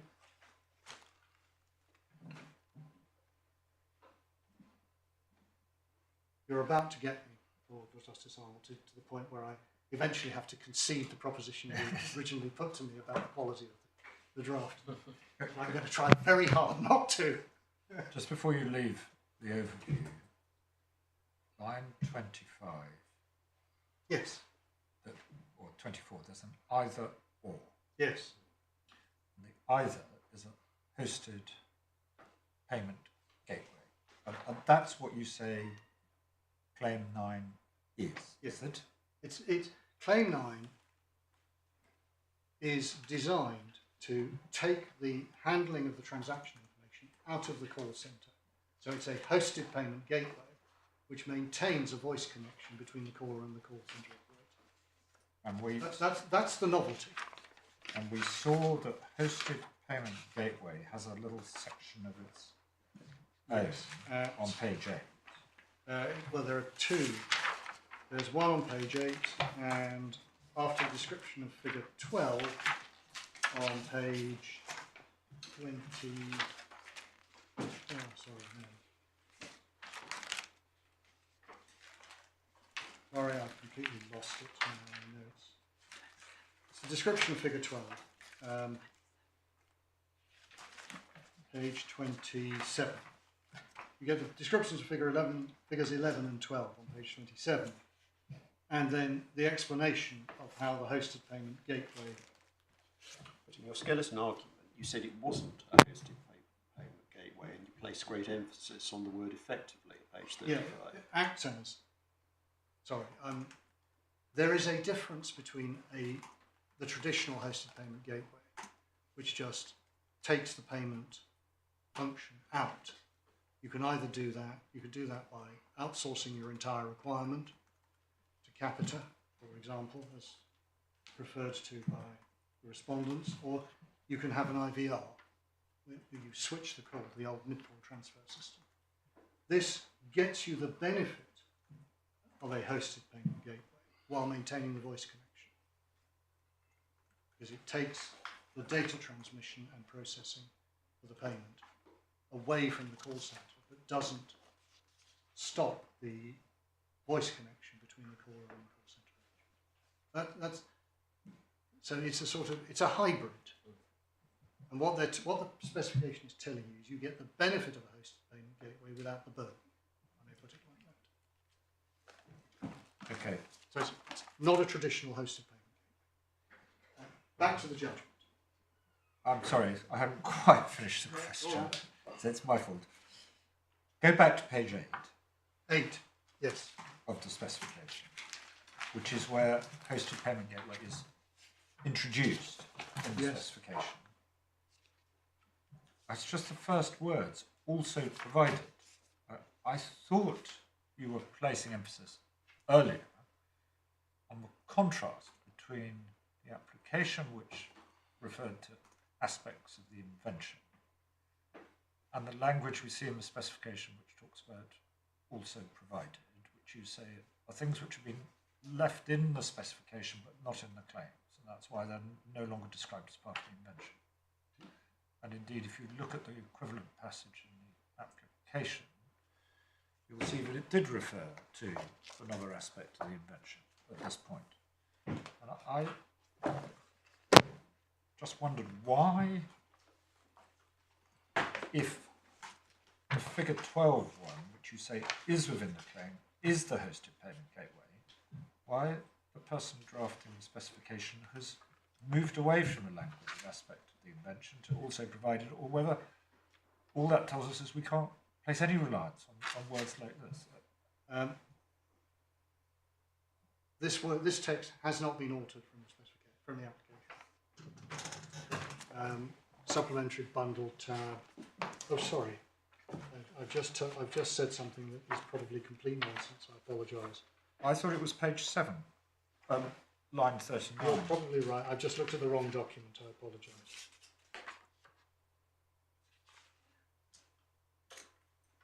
Yeah, you're right. It has been changed. I don't know. The problem is, when the amendment was done, it is clear that the focus was on the claim, because the object was to ensure that the claim was limited, because Falkenberg had been cited. The corresponding amendments that were made to the description are probably not the amendments which, with hindsight, were the best amendments. Some of them were okay and some of them weren't. So does that mean one can't place very much reliance on the change of wording from the application to the... You can, in the sense that you can see things that you can see at the beginning of the specification, but there is clearly an attempt to limit the invention. The invention. Yes, that I understand. But the most important thing is to recognise that there are two groups of embodiments in the granted patent, and that if you construe the claim the way the judge has done, it doesn't achieve the objective of the invention at all, but it does if you limit it to the second group of because that avoids having to look at the comparison between the applications filed and the specifications granted. But it points you in exactly the same direction. But I'm a bit puzzled by this, because if one looks at the passage at page 8 that my Lord has drawn attention to, if you compare that with claim 1, it's narrower, not broader. What is narrower? Sorry. The pseudo-consistory clause at page 8 under the heading Hosted Payment Gateway, also provided as a telephone call Yes. processor, etc. If you compare it with Claim 1, it's narrower. Is it? Yes. Well, in most respects. I mean, Claim 1 has integer h, which doesn't appear. But apart from that, it's narrower. And the reason why it's narrower is because the requests are restricted to verification requests, Yes, which is what gives rise to the added matter objection. exactly. But so how does one know that this falls outside the claim when on its face it's narrower? It doesn't fall outside the claim, I don't think. Right. Sorry. I think it's within the claim, because the claim covers either a verification request or an authorization request, so it's covered. So we have something No, I mean, that's that's the added described matter as a hosted payment gateway, and yet it's within the claim.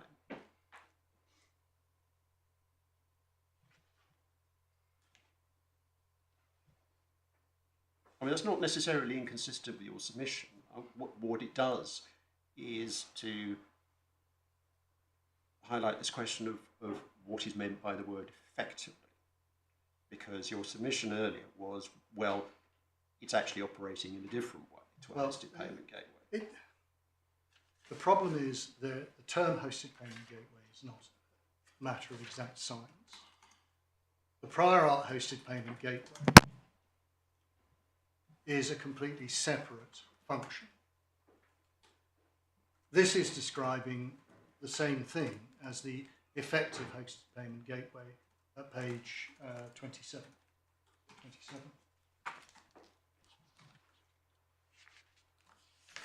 Yeah, at page 27.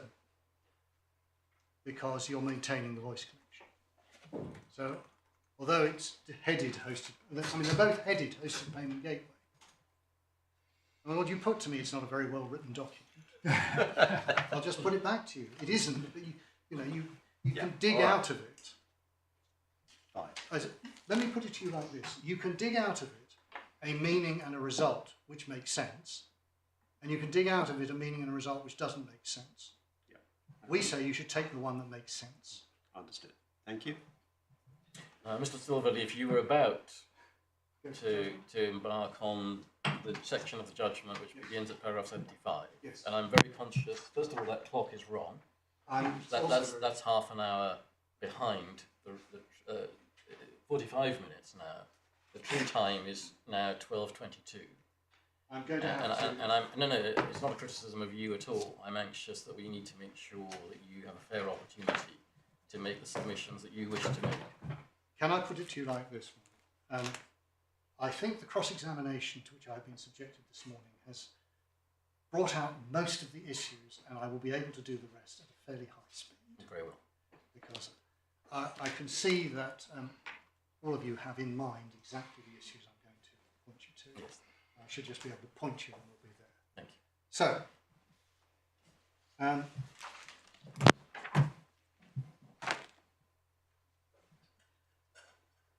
if you start, she introduces the patent and the description as if to, and there's nothing contentious in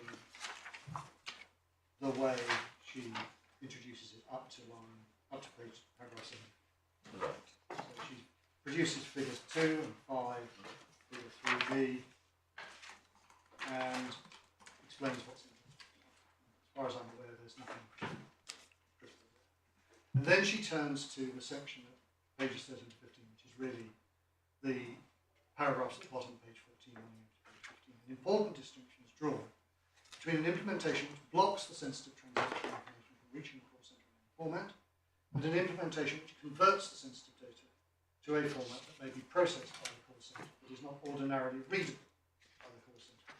So she understands the distinction, there's no doubt about it. She then explains the first is described, that preventing the transmission to the call center transaction information is instead transmitted to a third party for further processing to complete the transaction being conducted by the user.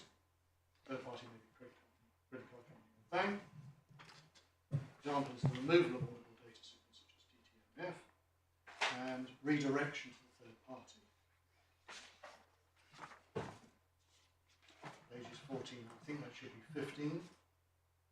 And she notes that that is shown in figure 12. Yes. So far, all fine. And then she refers to the host gateway, 77. And then she looks at the alternative arrangement with reference to figure 14a, page 70, paragraph 78. And you'll notice that she includes 14a to c. Yes. So her understanding is that all of figure 14 is included, including 14c. We agree that on her construction that is the case, which is why her construction doesn't work. 79, figures 14a to c and 15 describes these different ways the whole process can be integrated. Again, no problem. Paragraph 80. In both of the two alternative arrangements described throughout, the transactional information is processed in a way that renders it unreadable by the call center agent or anyone accessing the recording. The difference between the two versions turns on whether the transactional information is routed directly to an external entity for processing without being processed by the call center, as in figure 12, or is initially processed by the call center, albeit without being readable by the call center agent, before being then relayed to the external entity, as in figure 14a. She then says that I said the following. Mr. Silverby suggests two forms of implementation described at pages 13 to 15 should be understood as distinguishing between the systems that are inside and outside the call center. That is not correct. The patent specification does elsewhere make a quite separate distinction between call center processes which are located within the call center, such as shown in figure 2, and arrangements where the call process is located to the site external, as the specification notes, the call process can be placed at any point along the network. But the description of the two alternative embodiments of pages 13 to 15 does not require the call processing system to be inside or outside the call center in either version. Rather, as set out above, the discussion concerns whether the sensitive information is sent to the external entity without going to the agent or the agent system, or whether it is sent to the agent system for processing, albeit without being divulged to the agent. It is notable the examples used to illustrate this distinction, figures 12, 14, and 15, are all examples where the call processor is located outside the boundary of the call center. Now, apart from paragraph 81, where the judge describes my submission, everything is fine in the distinction she makes there.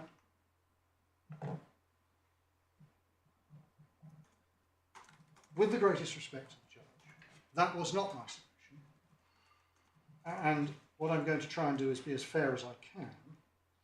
I think I can understand how the misunderstanding arose. We have cited the relevant passages in footnote 2 of paragraph 18 of our skeleton, day 7, page 6, line 25 to page 21, line 12. And in the interest of brevity, I will simply tell you what you find if you read through that. I was making clear the distinction between the embodiments is whether the information is transmitted to the call center or not. We had, in the middle of this, a brief discussion about the physical location of the call processor. And I suspect that the judge's misunderstanding occurred as a result of an elision in her mind between the location of the call processor and where it sends the information from the data interface. There is a passage on page 11, line 14.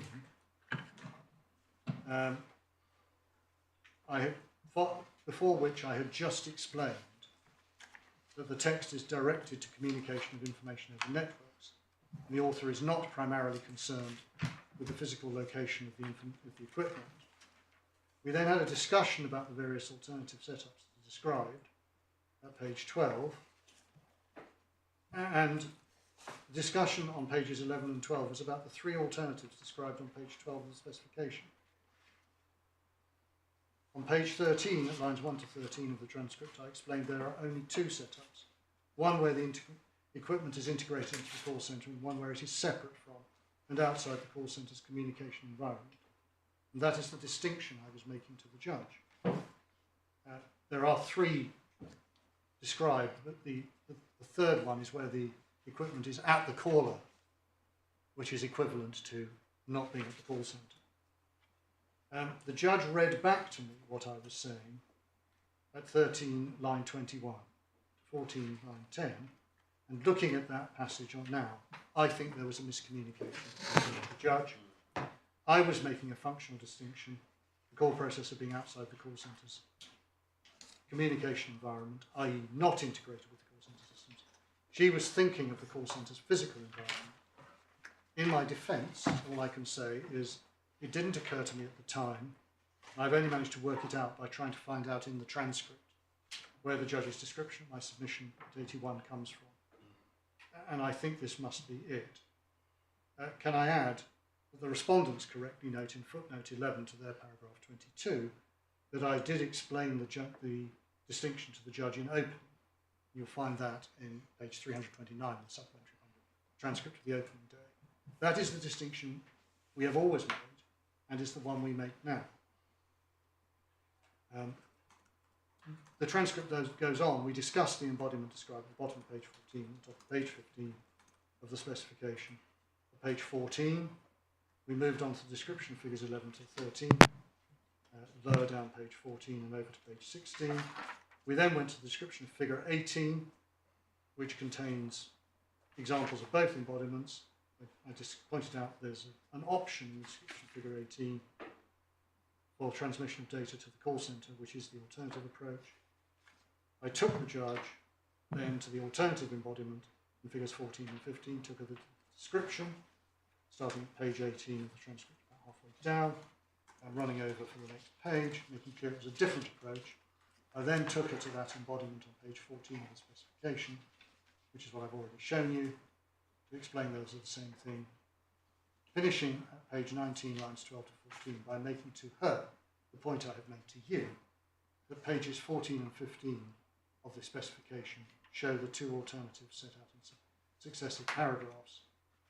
And I then went on, if you read on the next 2 pages, by explaining the distinction between the two groups and why the requirement of the claim that the data is removed from the call and transmitted via the data interface to the external entity limits it to the group of embodiments in which the data does not go to the call centre. You'll see that starting at page 20, line 16, and if you read on to the middle of the following page, you'll get to the end of the submission. So the judge in 82 has clearly understood and correctly describes the distinction between the two groups of embodiments. What is unclear is why, in the light of the discussion I've just run through, she thought we were saying something else. I think she was asking a question on one basis, I was answering it on another at the bottom of page 13 and going over to the top of page 14. But putting it as neutrally as I can, the remainder of the discussion ought, in my respectful submission, to have made clear that the distinction we were making was the one in paragraph 82 and not the one she identifies in paragraph 81. In particular, the passage on page 11 of the transcript and the repeated reference I made to the distinction being whether or not the information is transmitted to the call centre for processing and onward transmission to the external entity, or is instead used to generate a request sent directly to the external entity, were, in my respectful submission, at least reasonably clear. If we now go to paragraph 107 of the judgment, where the judge construes instrument.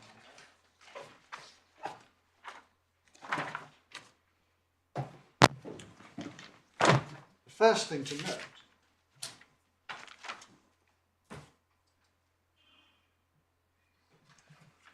is that the judge approached the claim on the correct basis that it excludes methods in which the sensitive information is transmitted or disclosed to the call centre agent. You've seen that set out in paragraphs 80 and 82. She makes that point. It's also referred to in the construction section at 110, right at the bottom of page 126 of the bundle,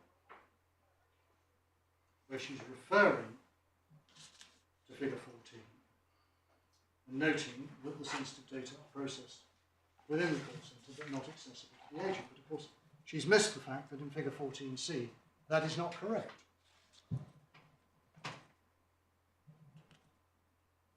She rejects the distinction at 111 to 113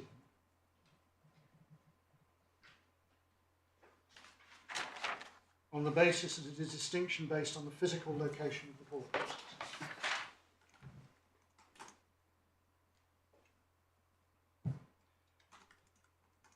Whether inside or outside. And she quite rightly notes that figure 14, the call processor is outside.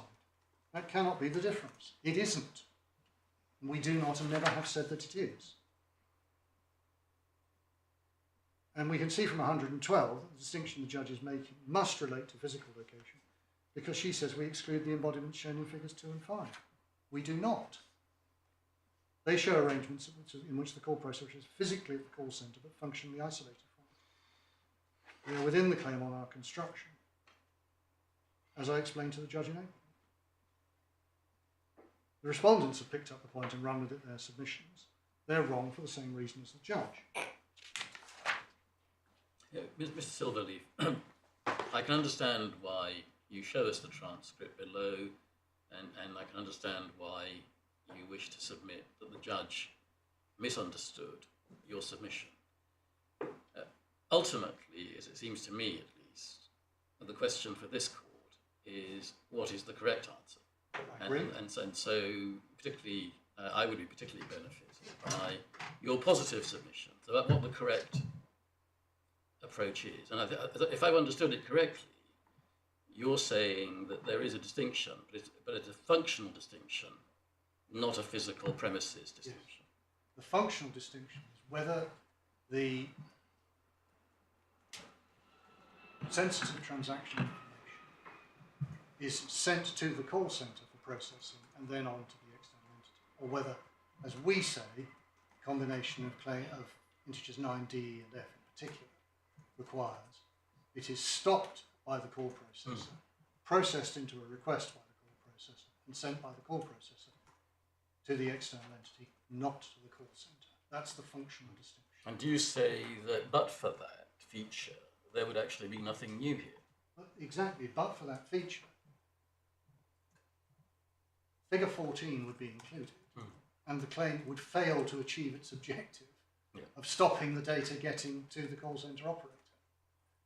In figure 14, what stops the data getting to the call centre operator is not any feature of claim 9 as granted, but because the call centre is configured to either to prevent the data from being transmitted, communicated to the agent, or as an alternative in 14C, you limit the communication to trusted agents who will not misuse it. Just on that point, can I just ask you please to go back with me to paragraph 110 of the judgment?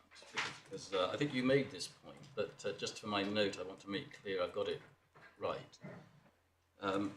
Were you drawing attention to the very final line on page 126 of the core bundle? Yes.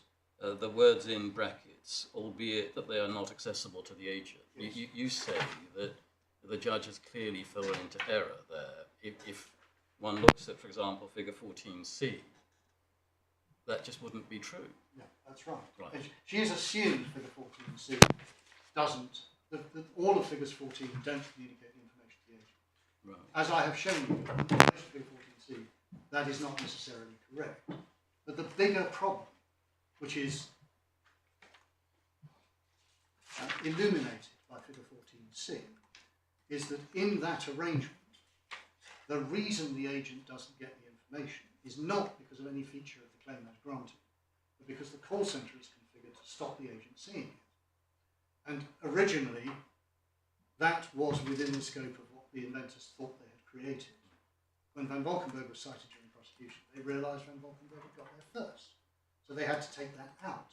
Now the methodology of the claim is to stop the information from being transmitted to the call centre at all, process it within the call processor, and send it to the external entity without going to the call processor. It's for that reason we say that that's the way you read the claim.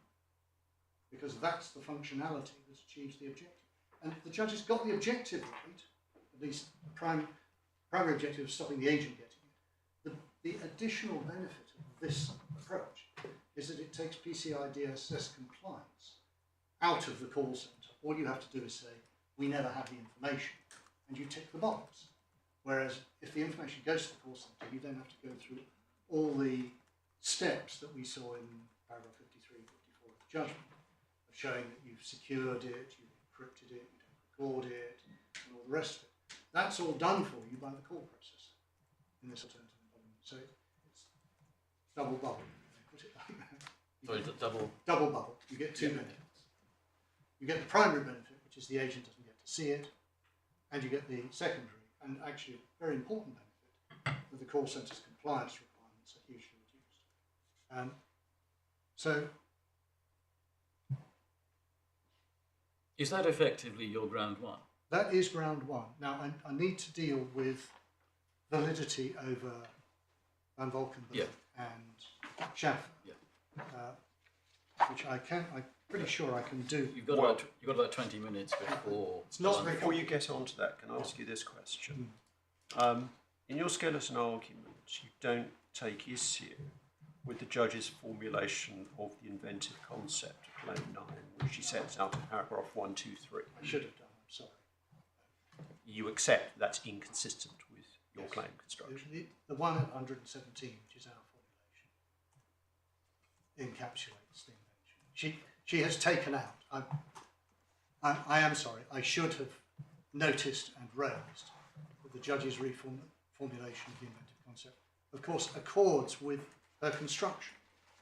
So, in my own defence, I'll say it is apparent that I must be challenging that because that's based on her construction, or designed to be consistent with her construction, which I hope the skeleton makes clear we do challenge. Right. According to the timetable you've agreed with Mr. Davis, are you due to finish at 1? Yeah, well, let's see how we get on. I hope you can. Right. Now, you will appreciate that the two pieces of prior art have been held to make the claim obvious because they assume for present purposes they block the DTMF signal from getting to, in the case of Van Valkenburg, the call centre agent. And Schaffer is not directed to processing transactions, it's much more general conferencing. So it doesn't actually consider what happens to the information once it's been blocked from being sent to one particular endpoint. The arguments were fully canvassed and the evidence was canvassed. We can take the prior art from the judgment, I think, pretty readily. Van Valkenburg is at 136. The judge describes the disclosure in terms which, for the purposes of the appeal, are entirely acceptable. So, conceding, picking up 134, method of conceiving customer code information from operator during the conversation. The DTM sent. Method also includes converting into ASCII data stream, so the operator is able to discern it. Customer can provide sensitive information to the live operator, 136, conceals the sensitive information. Payment information, such as a credit card or debit card number, is included. Or 3, you have a data masking device, that's the Van Valkenburg device, to a telephone connection, input for receiving information, 2 outputs, one to send signals to a computing device, and a second to transmit master signals indicating to an operator the customer is entering information. The 138 communication between the caller and the agent passes vocal frequencies through to the operator's communication device, enabling the customer to talk to the operator. Similar comment at 26, noting the device receives and captures encoded information. Caller enters heating of tones. She rightly points out that the tones may be transmitted to the operator or they can In fact, Van Valkenburg would allow the tones to go through, and one of the problems, certainly at the priority date, was that even that was used by recording and then replaying them to deduce what the data were. Then she recites paragraphs 13 and 14, data masking device, contact with utility company, operator of the customer payment information, customer keys it in, tones are received by the data masking device, turns them into computer readable signals, sends them to the computer. So instead of verbally providing sensitive information, the operator then enters in the computer. The customer is essentially entering the information directly into the computer, thus avoiding disclosure of the information to the operator. She then deals with the obviousness arguments, and the first, the isolation point, falls away. So she hasn't dealt with the reason why the primary reason why we say the claim is not obvious. Yes. So if you're right on construction, we have to reconsider obviousness. But it's very simple, because if you look at the figure, which is Mr. Robinson's figure, the respondent's experts. Well, can I just be clear? You say we can decide it. You're not saying we should remit it. No, you've got the evidence. The construction was clearly in play in my expert's first report. It was responded to primarily by the experts on the other side saying, we don't agree that's what it means, but their case that it was obvious was based on what you would do with Van Valkenburg, and what you would do with Van Valkenburg is described in the picture at the top of page 133. Mr. Robinson's evidence was the way in which, this is the bottom of page 132, implemented Van Valkenburg masking device in a typical call centre at the priority date would have been used a telephony card inserted before the rest of the call centre as follows. And you see there what happens. There's the telephony device. And what you see is that the information in the arrow coming out of that device is sent to the agent's computer. And there's a very good reason for that. Because call centres have the necessary connection with the card provider, because they're taking these payments all the time. So if your object is simply to prevent the information from going to the agent, you bypass the physical, the individual agent, send the information into the existing equipment being used by the agent, and the process is otherwise unchanged, very much like figure 14. In order to arrive at the invention, you have to realise you need to isolate that from the agent's computer and have a separate connection to the card acquirer. Mr. Robinson's implementation of Van Valkenburg simply does not do that. Yeah, so your point is simple, which is that what is said to be the obvious implementation of Van Valkenburg doesn't get you within the claim on your construction. Precisely right. They're in one. And my obviousness case on Schaffer is even simpler. Because Schaffer is not actually concerned with payments systems, it doesn't address what you do with the information taken by the system when you block the signal going to the agent or going to the call receiver in their case. Sorry, I think we need to have a little look at that. Yeah, sorry, are you happy on Van Valkenburg? It's very simple. Schaffer is a conferencing system. You can see that it's a multi-point conferencing system. Pick it up to 150. Method for providing a conference service includes hosting a conference between a plurality of endpoints and communicating at least one media stream received, and at least one of the plurality of endpoints to the remaining plurality of endpoints. Method also includes receiving a request to block communication at least one media stream to the first endpoint of the plurality of endpoints and blocking communication with at least one media stream to the first endpoint.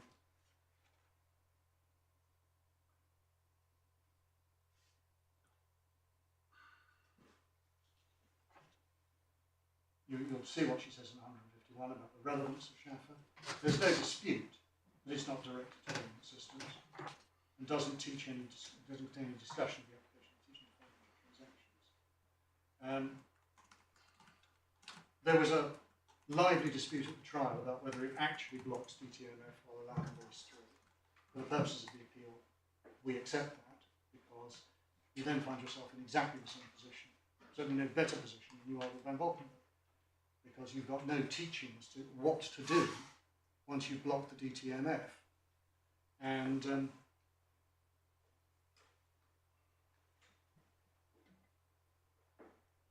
if you go to 153, Schaffer's idea is, in summary, that a participant to a conference can control the output of a particular media stream to other participants by selectively blocking communication of a media stream to one or more of the participants.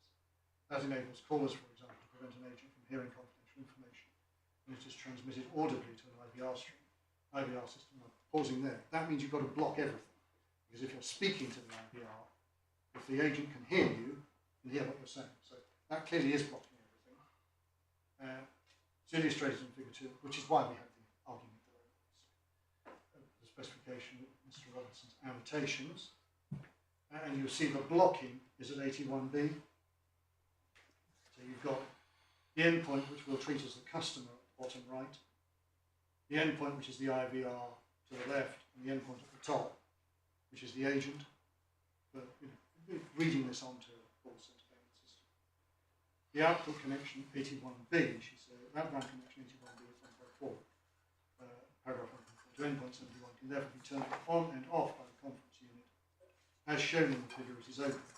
This is a voice communication, and the user at endpoint 71 can talk, but cannot hear anything. The idea of blocking media streams, explained further in paragraph 17, which he then quotes. Mr. Robinson explained that the skill team would understand that DTMF signal can be blocked from reaching a particular endpoint, which could be blocked from being transmitted to the agent without other medium streams being interrupted. DTMF signal is most commonly sent in the voice stream. The distinction made by Schaffer between blocking a media stream and blocking a control tool would be understood by the skill team to refer to the ability to block DTMF signaling contained within the voice stream. She goes on to point out much of the Schaffer specification is offered by providing technical features. The technology may be used to implement an invention.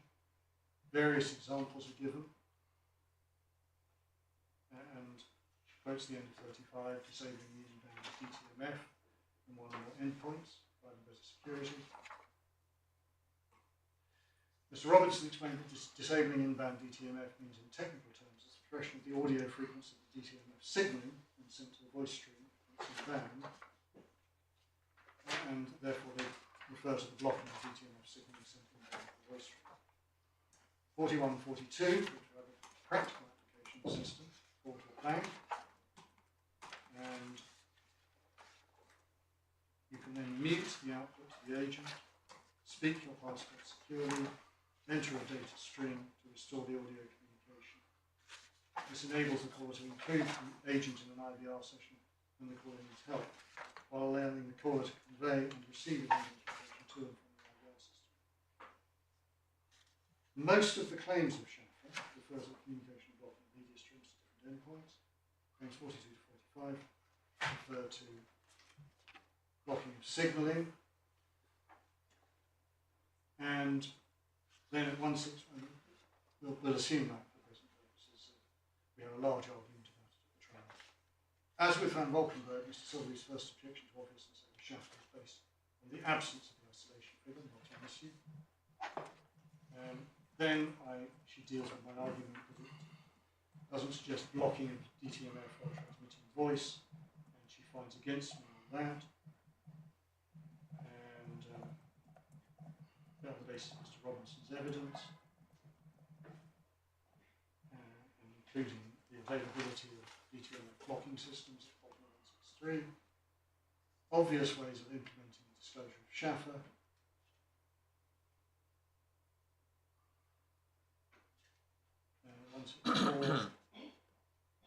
the first way is to block the entire media stream. Alternatively, you could block the DTMF. Therefore, the system falling within claim 9 would be obvious. It simply does not deal with what happens once you block the DTMF. The only basis the judge has found for obviousness is that on her construction, the claim is simply to blocking DTMF going to the agent. And you don't worry about anything else. Once that falls away, there's no description, there's no suggestion that anything more is described in Shaffer, or there would be any driver or indication to do things differently from the conventional prior art way. So you can't build an obviousness case on that. Once this feature, if I am right as to the construction of Claim 9, in my respectful submission, neither of these pieces of prior art. If you're wrong, and the judge was right, on the construction of Claim 9, then you accept that all of this falls away. Yeah. Yeah. So let's. It's all about construction. Yeah. Let's just deal with that scenario then. Suppose, and I'm not offering any view, let alone a concluded view. But let's just suppose, for the sake of argument, you're right on the construction of Claim 9. A few minutes ago, you said to my lord that in that situation, this court could decide the issues for itself because we have all the evidence. But isn't there a difficulty with that approach, which is that the evidence of Miss Penn was not given any weight by the trial judge? She had the opportunity to hear her. And so what is the evidence? I'm not relying on the evidence. Right. What evidence do you then rely on? I rely on Mr. Robinson's evidence that you would implement this essentially the same way you'd implement Van Volkenburg. So the way you put it, as I understand it, is you accept the judge's findings based on Mr. Robinson's evidence, and you say that's not enough. Yes. I say it's clear with Van Volkenburg that what Mr. Robinson, from the diagram he's produced, the way he would implement it would not be within the claim as we construe it. So it doesn't get you there. It doesn't point you in that direction. On Schaffer, there is less teaching, less relevant teaching, so it can't be a better starting point for an obviousness case. And Mr. Robinson's evidence didn't distinguish between them for that purpose. Yes. On my watch, you have 3 minutes. Is I'm that just right? trying to decide whether there's any point in occupying you for 3 minutes, or whether it would be better to let my learned friends start, and then I can pick up anything remaining in reply if necessary. May I just check if my lords have any questions? That's very helpful. I mean, you would appreciate I've done the obviousness over the two pieces of prior art, very much in outline, but that's because you understand we do. that the case is once you understand what the issue is on construction, the obviousness case is relatively simple. Thank you very much. You have your submission. I've enjoyed the cross-examination.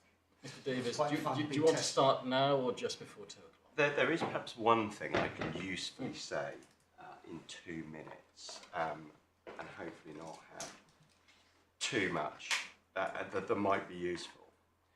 My learned friend needs to show that the claim has a clear and unambiguous exclusionary meaning, and he's addressed you at length that exclusionary meaning goes to routing. It actually goes further than that, and it will be my submission that the exclusionary meaning required has 2 aspects, one of which we've not looked at very much, but we will this afternoon. Firstly, it is routing, and secondly, it is isolation. And that's how the judge put it, the isolation requirement. Now, what the isolation requirement takes in is that the call processor has to be separate, and it cannot be integrated within the call center itself. What we'll do this afternoon is we'll look in particular at figure 3B and realize that the clear teaching of the patent is that the call processor itself, the data processing and the data interface part, can itself be integrated within the call center. Physically. Well, physically or logically. I'm not talking about just a shed within the grounds, but logically it can be within the call center's infrastructure. So the fact that the sort of concentration we've completely had on it's all about how it is routed once it leaves the call processor doesn't take into account the fact that the call processor itself can be either within a single box, as in figure 3A, or in a distributed both within maybe its own box, but also within existing call centre infrastructure.